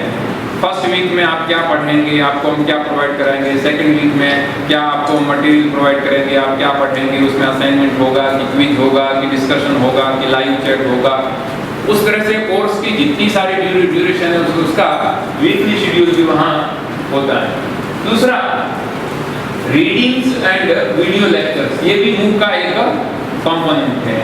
यानी इसमें जो आर्काइव मटेरियल इन MOOC, वो XMOOC हो या CMOOC हो, presentation by the facilitator each week और इनवाइट अ गेस्ट लेक्चर। तो यानी जो पाठ्यक्रम है उस पाठ्यक्रम जैसे कोर्स है, उस कोर्स का जो भी आर्काइव जो वीडियो लेक्चर्स हैं, तो वीडियो लेक्चर्स हैं वो ऑलरेडी प्री रिकॉर्डेड होते हैं। क्योंकि आप जब कोर्स का डेवलपमेंट करते हैं तो उस समय जो वीडियो लेक्चर्स हैं उससे संबंधित जो ई कंटेंट हैं, लेखन है, वो लेखन भी आप अवेलेबल करवाते हैं, वीडियो लेक्चर्स हैं वो भी आप अवेलेबल करवाते हैं। और जब आप उसका कोर्स जो रन हो रहा होता है तो उसका जो प्रेजेंटेशन है बाय द फैसिलिटेटर, मतलब प्रत्येक सप्ताह में, ये भी इस सप्ताह में आप इस जो कंटेंट है इस कंटेंट को अवेलेबल करवाएंगे। और फिर है लर्नर्स इंटरेक्शन, क्योंकि डिस्टेंस एजुकेशन मेथड में लर्नर के साथ में डायरेक्ट कहीं भी इंटरेक्शन नहीं होता है। कन्वेंशनल मेथड में तो जो स्पीकर है उस स्पीकर का लर्नर के साथ में इंटरेक्शन हो सकता है, पर डिस्टेंस एजुकेशन में इंटरेक्शन नहीं होता है। और EPG पाठशाला जो जिसको कहते हैं उसमें भी वस्तुतः लर्नर के साथ में इंटरेक्शन नहीं है। एक कोर्स बना दिया, कोर्स बनाकर वो एक प्लेटफॉर्म पर अवेलेबल करवा दिया, लर्नर के साथ में अब वहाँ आपका एक निश्चित अवधि पर जो इंटरेक्शन होना चाहिए स्टूडेंट के साथ में, जो भी कोर्स का जो डेवलपर है उसका जो इंटरेक्शन होना चाहिए वो उसमें नहीं, लेकिन इसमें लर्नर के साथ में आपका इंटरेक्शन होता है प्रत्येक सप्ताह में। सेंट्रलाइज्ड डिस्कशन फॉर्म है जो MOOC प्लेटफॉर्म है उसका, और डिस्ट्रीब्यूटेड ओपन स्पेस जैसे ब्लॉग है, विकीज है, फेसबुक पेज है, ट्विटर इत्यादि है, तो लर्नर इंटरेक्शन है। दूसरा अंतिम जो इसका कंपोनेंट हम अगर करें तो असेसमेंट एंड सर्टिफिकेशन, यानी जब आप इस कोर्स में एनरोल होते हैं और उसके बाद में इस कोर्स को आप पूरा करते हैं तो वीकली जो भी इसमें क्विज है, असाइनमेंट है उसको पूरा करते हैं, क्विज, असाइनमेंट, एक्टिविटी या प्रोजेक्ट फॉर सेल्फ इवैल्यूएशन और with peer evaluation, in some cases it may be lead to certification. और अंत में जो एक सर्टिफिकेट है वो सर्टिफिकेट भी आप ये जो असाइनमेंट इत्यादि पूरा करते हैं तो आपको सर्टिफिकेट की परीक्षा और सर्टिफिकेट भी प्राप्त होता है। ये कोर्स का एक जो कंपोनेंट है, MOOC कंपोनेंट है, वो हमने देखे हैं। नेक्स्ट, अब ये जो MOOC कोर्सेज हैं ये कौन कौन अवेलेबल करवाता है, तो प्लेटफॉर्म तो एक ही है, लेकिन इसके भारत के हम परिप्रेक्ष्य में देखें तो राष्ट्रीय स्तर पर लगभग ये 9 कोऑर्डिनेटर्स हैं, और 9 कोऑर्डिनेटर हैं, उस 9 कोऑर्डिनेटर का अलग अलग सेक्टर है। तो जैसे UGC को हम देखें तो नॉन टेक्नोलॉजी या PG डिग्री के जो ऐसे प्रोग्राम है नॉन टेक्नोलॉजी वाले, वो उसके जो कोऑर्डिनेटर हैं वह UGC हैं। उसके बाद में जितने सारे जो IGNOU हैं या IIT, IIM है, AICTE इत्यादि है, वो अलग अलग प्रकार के आप देखेंगे। स्कूल एजुकेशन फॉर्म 9 to 12 है, ओपन स्कूल एजुकेशन है उसको कोऑर्डिनेट, उसके जो MOOC है कोर्सेज को कोऑर्डिनेट करने के लिए कोई दूसरा कोऑर्डिनेटर है, तो अलग अलग प्रकार के हैं। तो कोऑर्डिनेटर तो हमारे जैसे पुराण का ये जो कोर्स है हमारा नॉन टेक्निकल कोर्स है, नॉन टेक्नोलॉजी का एक कोर्स है, तो इसका जो कोऑर्डिनेटर है वो UGC है। हम कोर्स को UGC ऐसे जो कोर्स है उस कोर्स को डेवलप करने के लिए वह इन्विटेशन भी देती है कि इन विषयों पर कोर्स है, उस कोर्स को डेवलप करने की जरूरत है, वो इन्विटेशन देती हैं। तो जो भी इसमें इंटरेस्टेड होते हैं वो कोर्स डेवलप करके UGC को वहाँ उसको हम सबमिट करते हैं। फिर वहाँ से कोर्स का डेवलपमेंट वगैरह जब वहाँ परमिशन के बाद में डेवलपमेंट करके हम स्वयं प्लेटफॉर्म पर उस कोर्स को अवेलेबल करवाते हैं। तो ये है। अब एक जो नेक्स्ट EPG पाठशाला के विषय में विद्यार्थियों में से किस किसने सुना है और किस किसने इसका उपयोग किया है, आप बताएंगे? कोई EPG पाठशाला सुना है? कोई विद्यार्थी EPG पाठशाला? EPG पाठशाला अभी आप देखेंगे तो लगभग ग्रेजुएशन के और पोस्ट ग्रेजुएशन के लगभग 500 या सिर्फ 500 से भी ज़्यादा कोर्सेज है वो डेवलप हो चुके हैं। जैसे आप यहाँ इस यूनिवर्सिटी में बैठकर कोई अगर व्याकरण में जैसे आचार्य कर रहा है तो आप क्या पढ़ते हैं, यहाँ अध्यापक है, उस अध्यापक के पास बैठकर सिद्धांत कौमुदी है, लघु शब्देन्दुशेखर है, महाभाष्य है, और भी जो शक्तिवाद इत्यादि जितने सारे वो ग्रंथ है वो पढ़ते हैं। किस माध्यम से पढ़ते हैं? संस्कृत मैं केवल अभी ईपीजी में संस्कृत के विषय में बात कर रहा हूँ। तो संस्कृत में आप पढ़ते हैं, अध्यापक है वो संस्कृत में पढ़ा रहा है और विद्यार्थी वो संस्कृत माध्यम से आप पढ़ रहे हैं। तो संस्कृत में भी व्याकरण में, ज्योतिष में और एमए इन संस्कृत, जैसे जनरल विश्वविद्यालय में कोई एमए कर रहा है तो वह 2 वर्ष में जितने सारे कोर्सेज पढ़ेगा वो सारे के सारे कोर्सेज हैं, वो कोर्सेज ऑलरेडी उसका जो 4 क्वाड्रेंट्स में, यानी उसका ई कंटेंट, ई टेक्स्ट है, वीडियो, एक्सपर्ट का जो वीडियो है और ई कंटेंट है, लेखन है, उसके जो रेफरेंसेज हैं, उसके और जो दूसरे संदर्भ इत्यादि हैं, उनके साथ में ऐसे कोर्सेज ऑलरेडी बने हुए हैं। तो वो आपका क्या करते हैं कि आप यहाँ ट्रेडिशनल मेथड में जो भी आप पढ़ रहे हैं तो आपको पढ़ने का जो स्रोत है वो एक ही है कि आप अध्यापक हैं, उस अध्यापक के पास में पढ़ रहे हैं। लेकिन जो ज्ञान है ऐसा संस्कृत में तो कहा जाता है कि बहुधा श्रोतव्यम बहुभिः श्रोतव्यम। एक ही विषय है, वो एक ही विषय की अगर हम बार बार यदि आवृत्ति करते हैं तो बार बार आवृत्ति करने से वह जो विषय, उस विषय का ज्ञान है वह और दृढ़ होता है। और बहुभिः श्रोतव्यम, आप एक ही जो विषय है उस एक ही विषय के अलग अलग वक्ताओं से आप सुनिए, तो हमारा जो दृष्टिकोण है वो दृष्टिकोण और व्यापक बनता है। हमारा जो चिंतन या तर्क या हमारी जो ज्ञान की जो एक परिधि है उस परिधि में और व्यापकता आती है।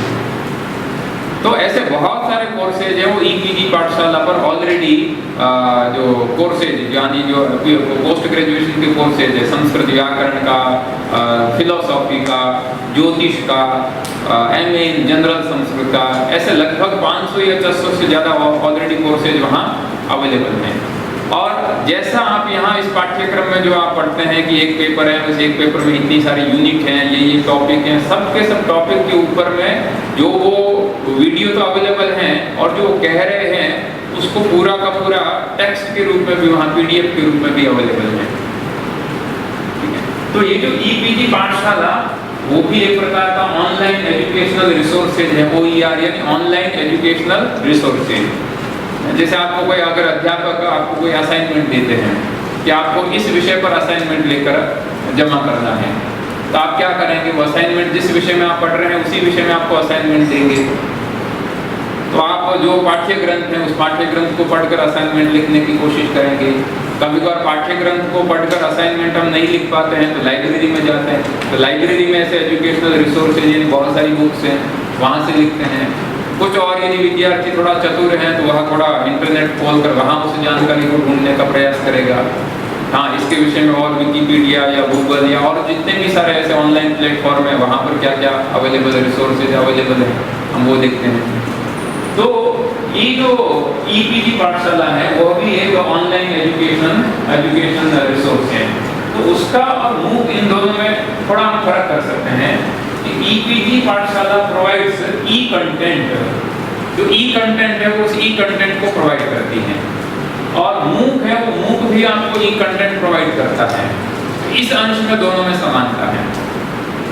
और ये जो ई कंटेंट प्रोवाइड करते हैं वह 4 क्वाड्रेंट्स में, यानी एक तरह से कहें तो 4 अंशों में, 4 विभागों में जो ई कंटेंट है वो आपको प्रोवाइड करते हैं। और ईपीजी पाठशाला है, it can be accessed as open educational resource OER where no teacher support hand holding for student is available. आपको ई कंटेंट है वो ई कंटेंट वीडियो के रूप में, ई कंटेंट PDF के रूप में, लेखन के रूप में, रेफरेंसेस के रूप में आपको अवेलेबल करवा दिया है। अब उसके बाद में स्टूडेंट का अगर कहीं कोई प्रश्न है या स्टूडेंट को उस ई कंटेंट में जो वक्ता है, जो लेक्चरर है उसके साथ में यदि उसको इंटरेक्शन करना है या उसको कहीं कोई डाउट है तो फिर आपका हाथ पकड़ने वाला वहाँ कोई नहीं है।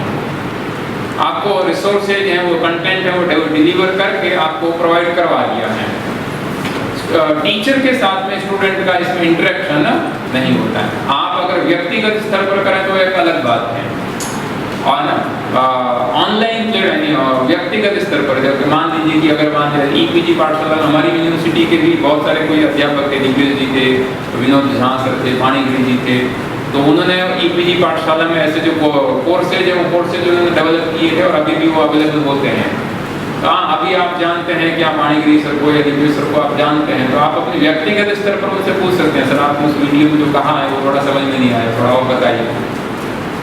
किंतु ऑफिशियली आप उसका टीचर के साथ में स्टूडेंट का इंटरेक्शन नहीं होता है।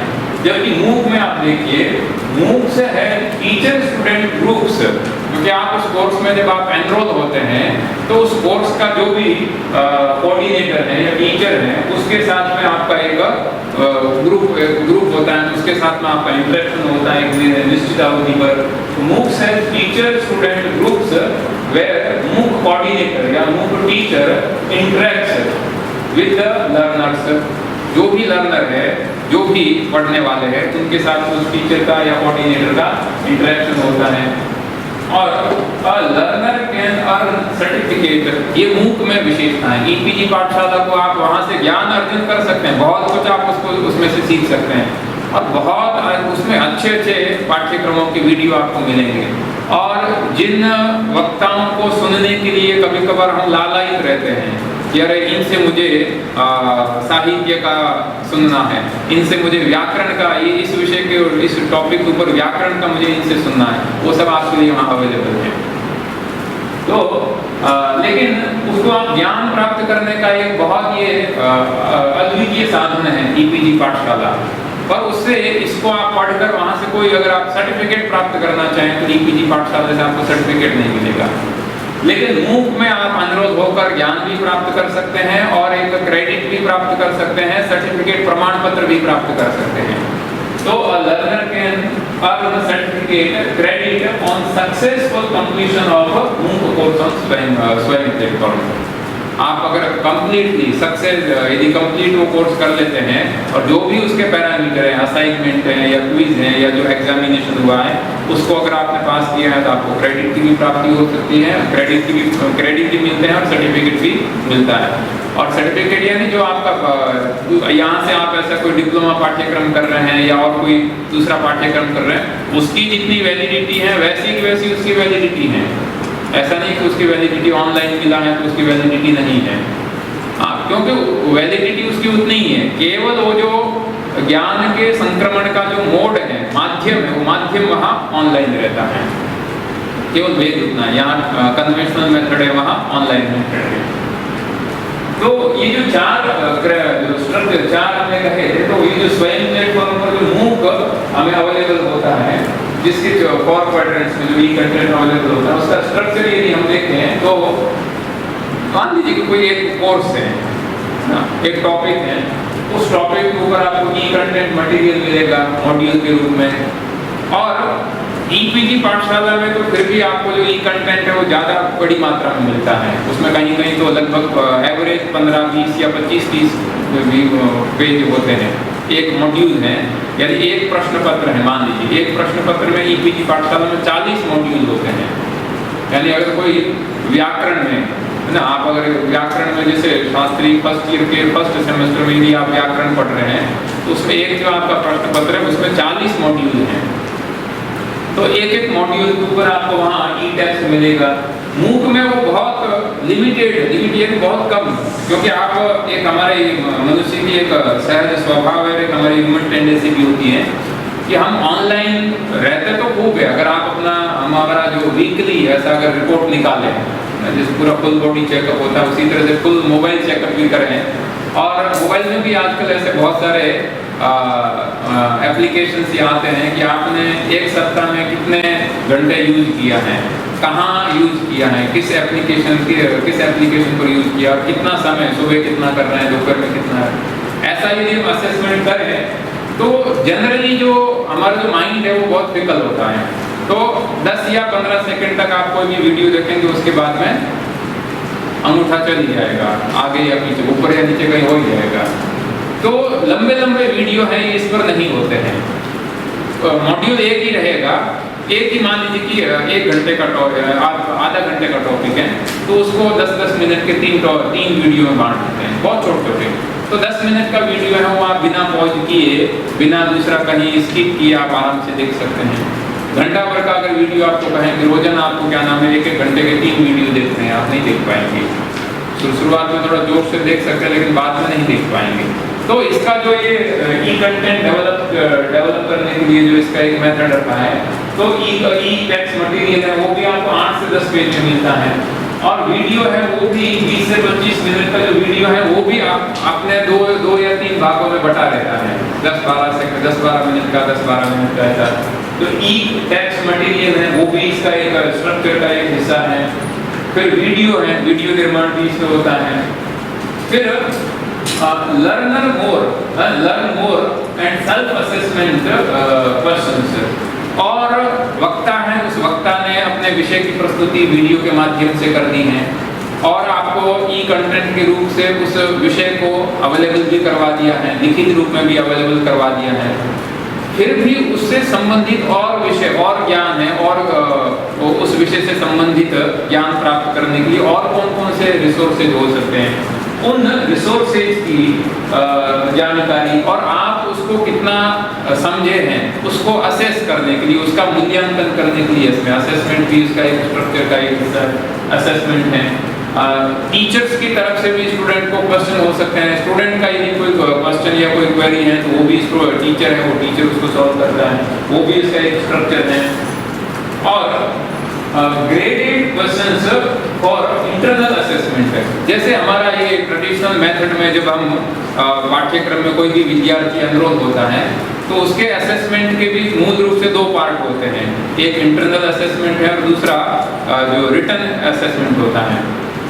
कि आप यदि शास्त्रीय आचार्य में एनरोल हैं और 100 नंबर का एक पेपर है, तो आप जो परीक्षा में 2 या 3 घंटे बैठकर सिर्फ 70 मार्क्स का ही लिखते हैं, 30 मार्क्स है वो 30 मार्क्स आपका इंटरनल असेसमेंट हो रहा है, कि आप उसको जो टीचर है वो टीचर आपका कंटिन्यूस मूल्यांकन, सतत मूल्यांकन करता रहता है।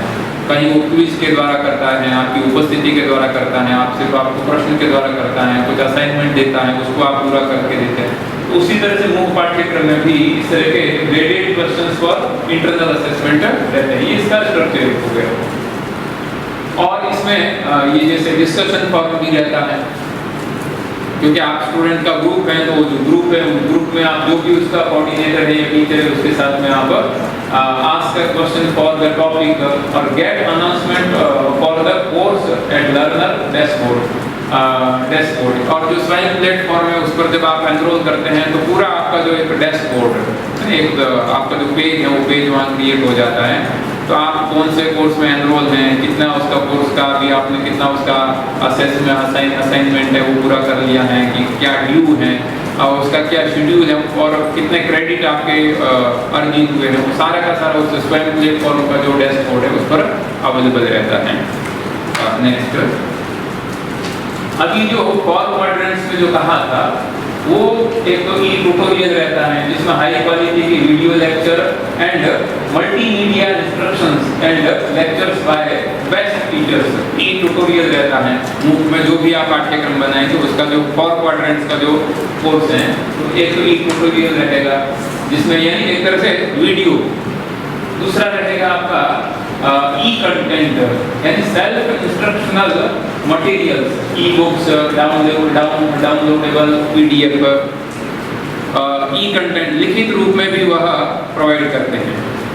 तो उसका दूसरा क्वाड्रेंट हो गया। तीसरा इसमें सेल्फ असेसमेंट के तौर पर जो मल्टीपल एमसीक्यू है, मल्टीपल चॉइस क्वेश्चंस हैं, प्रॉब्लम्स हैं, क्विज हैं, असाइनमेंट और उसका सॉल्यूशंस हैं, वो भी उसका एक पार्ट रहता है, वो उसका एक भाग हो गया है। और चौथा जो भाग है वह है डिस्कशन फॉरम और वेब रिसोर्सेज, है ना। तो आप raising of doubts and clarifying them, आप वहाँ प्रश्न पूछ सकते हैं और उसका समाधान प्राप्त कर सकते हैं। और peer and coordinator instruction related links, Wikipedia, open educational resources, और इससे संबंधित जैसे अच्छे विद्यार्थी आप शोध पत्र लिखते हैं तो फिर नीचे आप संदर्भ ग्रंथ बिब्लियोग्राफी देते हैं, भाई मैंने इन रिसोर्सेज से ये जानकारी प्राप्त करके ये निष्कर्ष प्राप्त किया है। तो इसमें भी जो कोर्स डेवलप होगा तो उसमें फर्दर रीडिंग के लिए और कौन कौन से रिसोर्सेज जो ऑलरेडी डेवलप हैं वो कौन कौन से अवेलेबल हैं उनकी सूची है, वो सूची भी आपको प्रोवाइड की जाती है। नेक्स्ट इसको हम थोड़ा एक एक देख लेते हैं जल्दी में। पहला जो क्वाड्रेंट है वह है ई ट्यूटोरियल, उसमें वीडियो एंड ऑडियो कंटेंट है इन ऑर्गेनाइज्ड फॉर्म।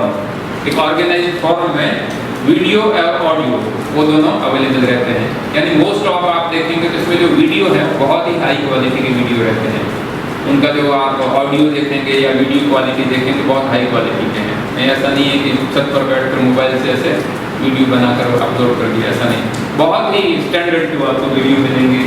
और वीडियो जब निर्माण करते हैं तो जो आप वक्ता जो कह रहा है, मोस्ट ऑफ जो अच्छे जो कोर्स क्रिएटर होते हैं, जो वक्ता कह रहा है तो उसके साथ में उससे संबंधित जो ग्राफिक्स हैं या टेबल है या जो भी इंस्ट्रक्शन है वो भी साथ में आते रहते हैं, एनिमेशन वगैरह है ना। जैसे आजकल समाचार यदि आप देखेंगे ना टोटली ऐसा, तो जैसे अगर 1980 का यदि हम दूरदर्शन का देखें तो बस एक महिला या कोई भी पुरुष है वो हाँ बस ये समाचार है वहाँ पर बोल दिया। आज आप देखिए उसका जो प्रेजेंटेशन का जो तरीका है कितना बदल गया है। यदि वो बाढ़ की खबर दिखा रही हैं तो साथ में एनिमेशन बनाकर कहाँ बाढ़ आ रही है उसका वीडियो वो भी आपको दिखा रहे हैं। वीडियो नहीं है तो जबरदस्ती क्या ना वीडियो दिखाते हैं। कभी कभी एंकर खुद ऐसे ही स्टूडियो में बैठे हैं लेकिन बाढ़ में हैं, वो पानी में घिरे हुए हैं कमर तक, ऐसा भी दिखा देते हैं। यानी उसका जो प्रेजेंटेशन फॉर्म है वो जितना एट्रैक्टिव होगा, लर्नर है उस लर्नर का जो सेंटर उस पर बना रहेगा, लर्नर है वो उसको उतना ही केंद्रित होकर देखेगा। यदि केवल और केवल वक्ता है, वक्ता बैठा है वो बोल रहा है तो हो सके उसका ध्यान है फिर वो कौन ऐसा उल्टा भी कर सकता है, साइड में भी कर सकता है, वो देखे। यानी वो जो जितना हम वो कंटेंट डेवलप करते समय रिफाइन करके जितने भी जो एनिमेशन है, सिमुलेशंस हैं या वीडियो डेमोन्स्ट्रेशन है, वर्चुअल रियलिटी है, जो भी है वो सब जो ई ट्यूटोरियल में वीडियो और ऑडियो के साथ वो रहते हैं। दूसरा जो ई कंटेंट है जो पीडीएफ के रूप में या टेक्स्ट के रूप में जो ई बुक के रूप में हमें उपलब्ध होता है, उसमें भी इलस्ट्रेशंस हैं ना। कोई भी विषय हम समझा रहे हैं तो जैसे यहाँ बहुत अच्छी व्यवस्था की है आशा जी ने कि वर्कशॉप में अगर किसी को लिखकर या ड्राइंग बनाकर समझाने की जरूरत है तो पूरी यहाँ सामग्री है ना। कहने से हो सके उस विषय को समझाने के लिए 10 मिनट लगे, लेकिन अगर हम वहाँ ड्राइंग करके 2 मिनट में उस विषय को समझा सकते हैं, विद्यार्थी समझ सकते हैं। तो ई कंटेंट जो वहाँ पीडीएफ या टेक्स्ट के रूप में अवेलेबल होता है उसमें भी जो इलस्ट्रेशंस हैं, डेमोन्स्ट्रेशंस हैं, डॉक्यूमेंट हैं, इंटरेक्टिव सिमुलेशंस हैं, जहाँ जहाँ जिसकी जरूरत है वह वहाँ अवेलेबल रहता है। तीसरा जो कंटेंट जो हमने कहा था वेब रिसोर्सेज हैं, तो रिलेटेड लिंक्स हैं कि इस विषय से संबंधित और रिसोर्सेज है वो कहाँ कहाँ अवेलेबल हैं। तो रिलेटेड लिंक्स हैं जैसे विकिपीडिया डेवलपमेंट ऑफ कोर्स है, open source content on internet. Open source content यानी ऐसे कंटेंट इंटरनेट पर अवेलेबल जिसको आप उस कंटेंट को जिसने डेवलप किया है उसकी अनुमति के बिना भी आप उसका यूज कर सकते हैं। तो ऐसे जितने भी ओपन सोर्स के जो कंटेंट हैं इंटरनेट पर अवेलेबल हैं, केस स्टडीज हैं, बुक्स इंक्लूडिंग ई book, research paper, journals, articles, उससे संबंधित और कहाँ आर्टिकल अवेलेबल है वो सारा वो जो एक वेब रिसोर्सेज जो हमारा क्वाड्रेंट है उसका रहता है।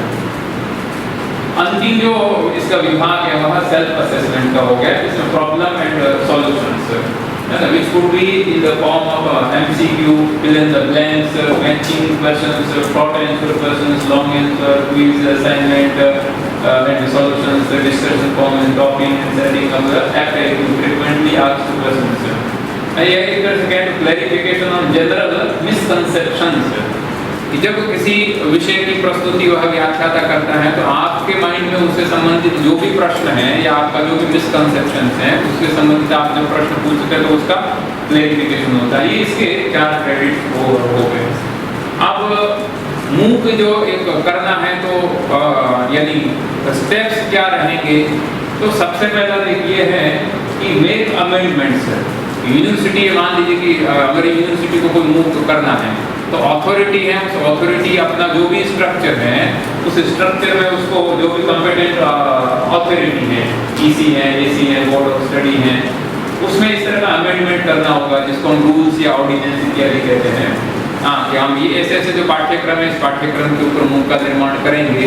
एक तरह से कहें तो सबसे पहले तो हमारी मानसिकता जो है, हमारा जो दृष्टिकोण है, वो दृष्टिकोण होना चाहिए कि नहीं, ये जैसा पाठ्यक्रम है उसका निर्माण करना है। तो उसके संबंधित जो भी जहाँ से भी अनुमति प्राप्त करनी है, जो अथॉरिटी यूनिवर्सिटी, वहाँ से फिर सेलेक्ट द कोर्स। तो यूनिवर्सिटी या affiliated college to log on the Swayam platform और select the course to be permitted for credit transfer. एक तो ऑलरेडी जो कोर्स डेवलप हो चुके हैं, उन कोर्स में जो कौन कौन से कोर्स है, उस कोर्स का उस कोर्स को यदि कोई विद्यार्थी करता है तो उसमें जो क्रेडिट्स प्राप्त होंगे, उस क्रेडिट को हमारी यूनिवर्सिटी में ट्रांसफर कर सकता है। तो ये तो यूनिवर्सिटी की तरफ से हो गया है। और दूसरा courses in high demand for which faculty is not available. मान लीजिए कि बहुत सारे विद्यार्थी और उन विद्यार्थियों की बहुत ऐसी डिमांड है कि इस विषय पर हमारा कोई यहाँ कोई कोर्स होना चाहिए, पर उस कोर्स को करने के लिए यहाँ फैकल्टी अवेलेबल नहीं है, तो ऐसा कोर्स हम अवेलेबल करवा सकते हैं।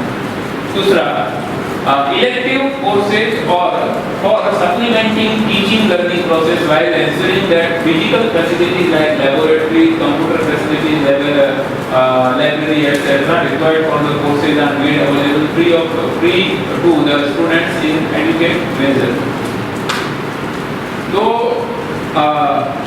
बहुत सारी ऐसी जो फैसिलिटीज हैं, क्योंकि हमारा जैसे विश्वविद्यालय है जिसके पास में बहुत सारे रिसोर्सेज अभी हमारे पास अवेलेबल हैं, बहुत सारे ऐसे इंस्टीट्यूशंस भी हैं जिनके पास में बहुत सारे ऐसे रिसोर्सेज नहीं है, बहुत सारी ऐसी पाठशालाएं हैं जिनके पास में इतने रिसोर्सेज नहीं है। तो वो क्या कर सकते हैं कि स्टूडेंट को अगर उस विषय का ज्ञान प्राप्त करना है, तो जो कोर्स जहाँ डेवलप हैं स्वयं प्लेटफॉर्म पर अवेलेबल है, उस कोर्स को वो स्टूडेंट के लिए अवेलेबल करवा सकते हैं। तो ये जो दोनों के दोनों जो स्टेप हो गए, वो तो अथॉरिटी है, यूनिवर्सिटी उसकी तरफ से हो गए। नेक्स्ट, तीसरा, फिर यूनिवर्सिटी क्या करे कि designate Swayam coordinator. University college must designate Swayam coordinator या facilitator to guide the student throughout the course and to facilitate conduct the lab practical sessions या एग्जामिनेशन। तो एक स्वयं कोऑर्डिनेटर, प्रत्येक यूनिवर्सिटी में अपना एक जो स्वयं कोर्स है, ये स्वयं प्लेटफॉर्म पर जितने भी मुख्य कोर्स अवेलेबल करवाते हैं, उसको एक कोऑर्डिनेट करने के लिए कोऑर्डिनेटर रहता है। फिर डिसेमिनेट इंफॉर्मेशन, कोई कोर्स है, कोर्स डेवलप हो गया, आपने प्लेटफॉर्म पर अवेलेबल करवा दिया है, तो उसकी सूचना है, वो सूचना भी आपको डिसेमिनेट करनी है स्टूडेंट के साथ में या जो भी लर्नर है। तो university college should widely disseminate information about selected courses to the students through faculty member, Swayam coordinator या जो स्टूडेंट के मेंटर है, नोटिस बोर्ड है, स्टूडेंट फॉर्म है, workshop, poster, social media platform या यूनिवर्सिटी वेबसाइट पर कि ये कोर्स है, ये कोर्स ऑलरेडी डेवलप हो चुके हैं या ये कोर्स हम डेवलप कर रहे हैं, इसमें आप स्टूडेंट एनरोल हो सकते हैं। स्टूडेंट का फिर अब यहाँ से कोर्स में रजिस्ट्रेशन। तो university to facilitate registration of students, every student enrolled for the courses in the university must register for the MOOC course. तो अगर आपको मूक से वो क्रेडिट का कोई कोर्स करना है, तो उसके लिए आपको स्वयं प्लेटफॉर्म पर जाकर अपना एनरोलमेंट करना होगा, रजिस्ट्रेशन वहाँ करना होगा।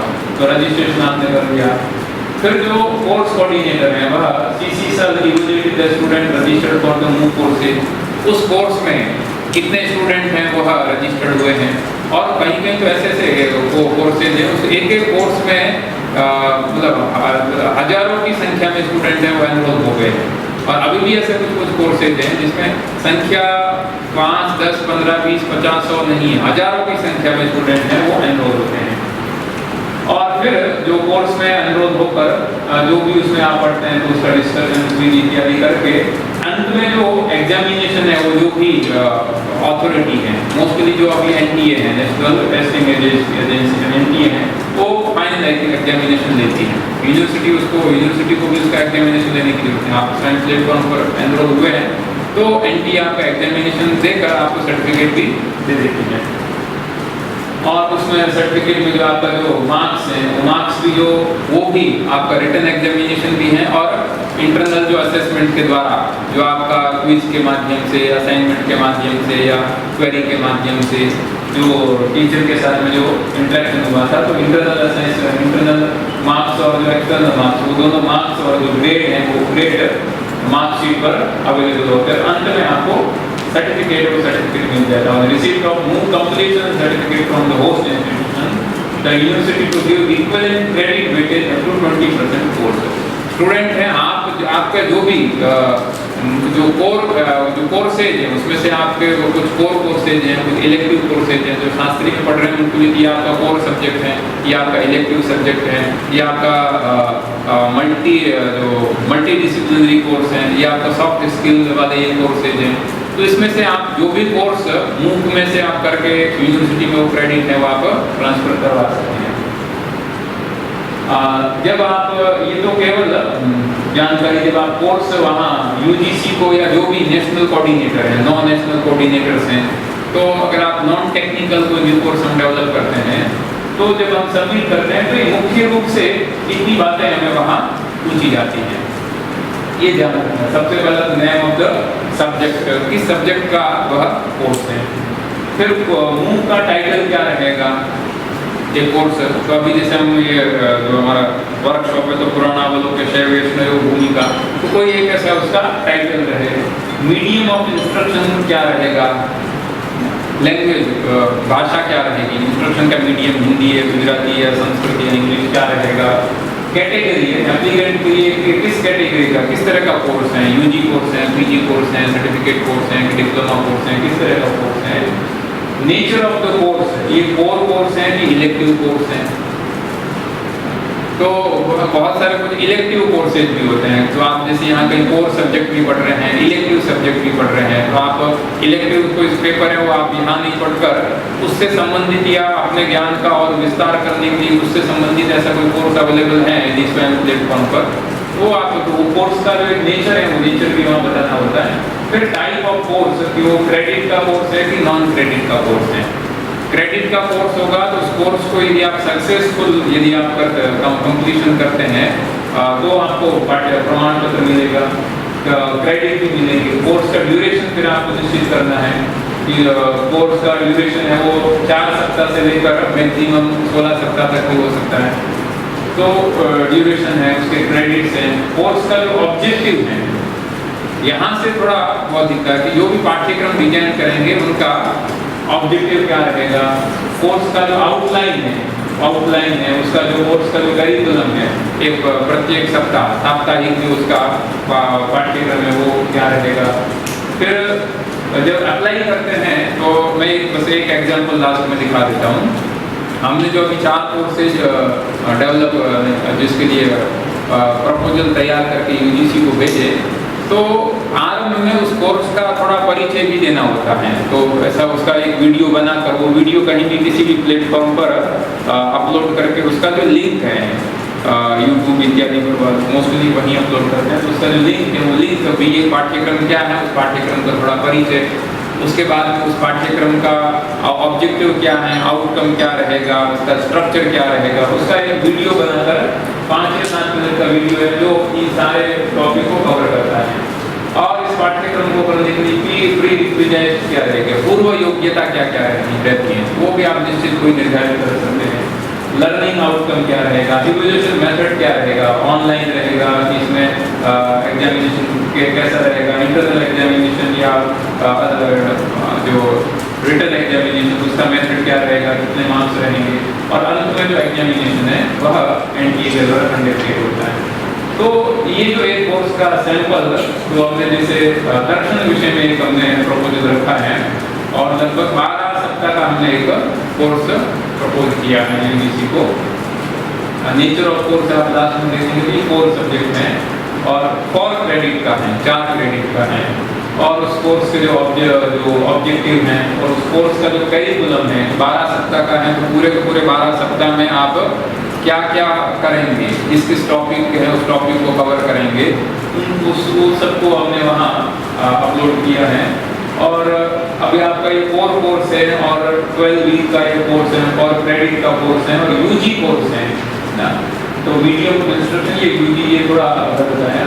तो यूजी कोर्स है, तो यूजी कोर्स करने के लिए कम से कम 12 या उसके इक्विवेलेंट योग्यता होनी चाहिए।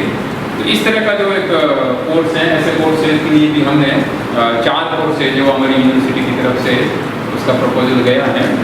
तो इस तरह के जो मूक को पाठ्यक्रम है, उस पाठ्यक्रम में आप एक पुराण की तरफ से और पुराण के विषय में एक कोर्स है, उस कोर्स को डेवलप करने के लिए हम सब यहाँ उपस्थित हैं।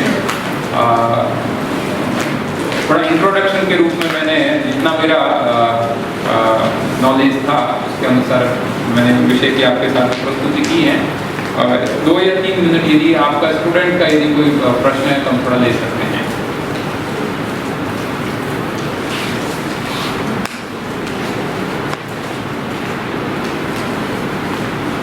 मैंने केवल एक मतलब इंट्रोडक्शन के रूप में कि पाठ्यक्रम वस्तुतः क्या है, अब उसके बाद तो जो इसके पाठ्यक्रम के जितने सारे कंपोनेंट हैं और कोर्स को आपको किस तरह से डिजाइन करना है, और 3 दिन में आप एक कोर्स डिजाइन करके यूनिवर्सिटी को समर्पित करेंगे। जो ऐसे हमारे जाडेजा सर हैं, कोटलिया सर हैं, जो ऐसे इस विषय में उन्होंने बहुत सारा डेवलप ऑलरेडी कर चुके हैं, बहुत काम ये कर चुके हैं।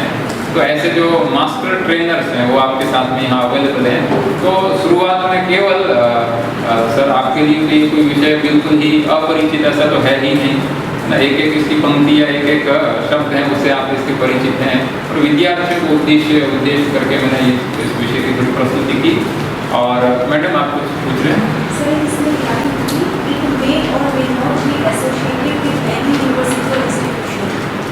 तो यहाँ इसका मतलब क्या होगा कि जो छात्र पढ़ रहा है वो इस यूनिवर्सिटी से एसोसिएट ना हो, ये जो कोर्स को डिजाइन कर रहे हैं वो भी कोई यूनिवर्सिटी से नहीं, एसोसिएट। कोर्स को डिजाइन करने के लिए तो मिनिमम उसके लिए पीजी का 5 साल का एक्सपीरियंस है। वो जो सब्जेक्ट एक्सपर्ट है वो तो रखा ही है, और 5 साल का पीजी का एक्सपीरियंस है वो किसी इंस्टीट्यूशन से एफिलिएटेड तो होगा ही होगा।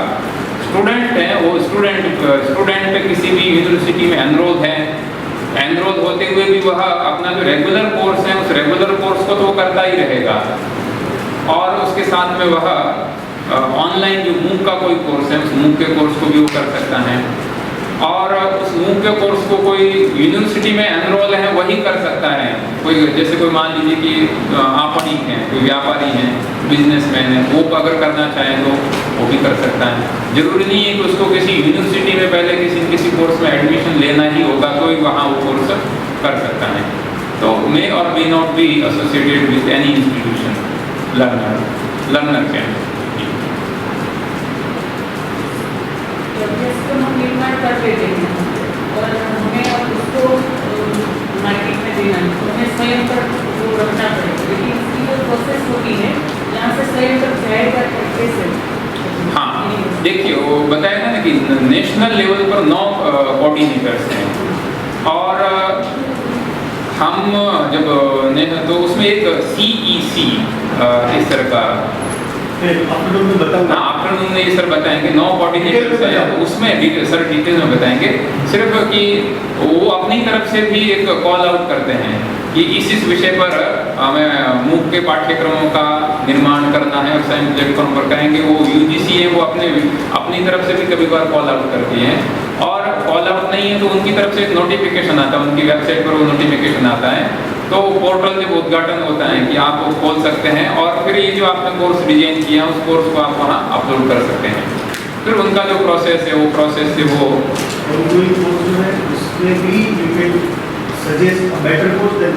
यस ऑनगोइंग कोर्स भी है और नया कोर्स है उसको भी आप अपलोड कर सकते हैं। बहुत बहुत आपका आभार। मेरा भी वस्तुतः इस पाठ्यक्रम और इस विषय में ये पहला प्रयास है।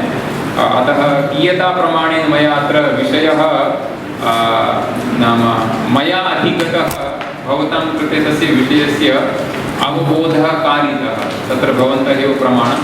तथापि अहं भावयामि भगवतः कृपया अस्माकं यत् लक्ष्यमस्ति एतेषु 3 दिनेषु एकस्य पाठ्यक्रमस्य निर्माणम्, अनन्तरं मूक विषये एकं किञ्चित् अस्माकं जागरूकता भवेत् सर्वेषां न केवलं छात्राणाम् अपि तु अध्यापकानामपि तत्र जागरूकता भवेत्। तदर्थम् एषः अभिनवः प्रकल्पः। तदर्थं ये आयोजकाः संयोजकाः वर्तन्ते ते धन्यवादार्हाः वर्तन्ते। मम कृतेपि अत्र अवसरः कल्पितः, अतः तदर्थमपि सर्वेषां पुनः धन्यवादः। जय सोमनाथ।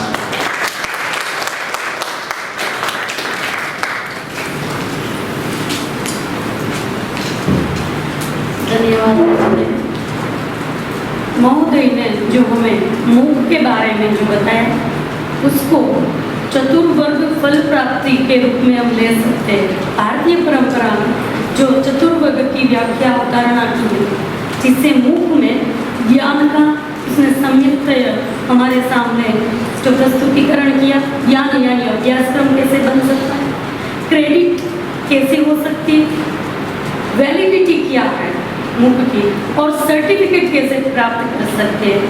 महोदय ने पाठ्यक्रम की क्रेडिट कैसे कर सकते हैं वो हमें बताया, प्रोजेक्ट माहिती दी, अभ्यासक्रम जो पारंपरिक रूप से यूनिवर्सिटी में चल रहे हैं उसको मूक के माध्यम से विश्व तक कैसे ले जाया सकता है वो उसने दिया। साथ में पुराणावलोके शैव वैष्णवयोः भूमिका इति विषय, पुराण विषय में कैसे मूक डेवलपमेंट हम कर सकते हैं उसका बहुत महत्वपूर्ण बात हमारे सामने उसने रखी। फिर साथ में भारतीय शिक्षा मंत्रालय का राजपत्र यहाँ पे प्रस्तुतिकरण किया, और उसके साथ में 4 मुख्य बात और मूक के 2 प्रकार है वो भी हमारे सामने रखे, और गैजेट की महत्वता क्या है, विद्यार्थियों को असाइनमेंट कैसे बनाना है, विद्यार्थियों के लिए और हमारे अध्यापकों के लिए कैसे हम ये मूक का उपयोग करके विश्व में ये हमारे पाठ्यक्रम को ले जा सकते हैं वो हमें बताया। महोदयानां व्याख्यानेन वयम् उपकृताः विषयस्य सम्यक् स्पष्टीकरणं कृतम्। अस्माकं कृते एतद् व्याख्यानं लाभप्रदं भविष्यति, अतः तेषां पुराणविभागपक्षतः, विश्वविद्यालयपक्षतः, षोडशां पक्षतः मम पक्षतः पुनः आभारं करोमि। अत्र अधुना अत्र सत्र वयं सर्वे पूर्ण कुर्मः। धन्यवादः।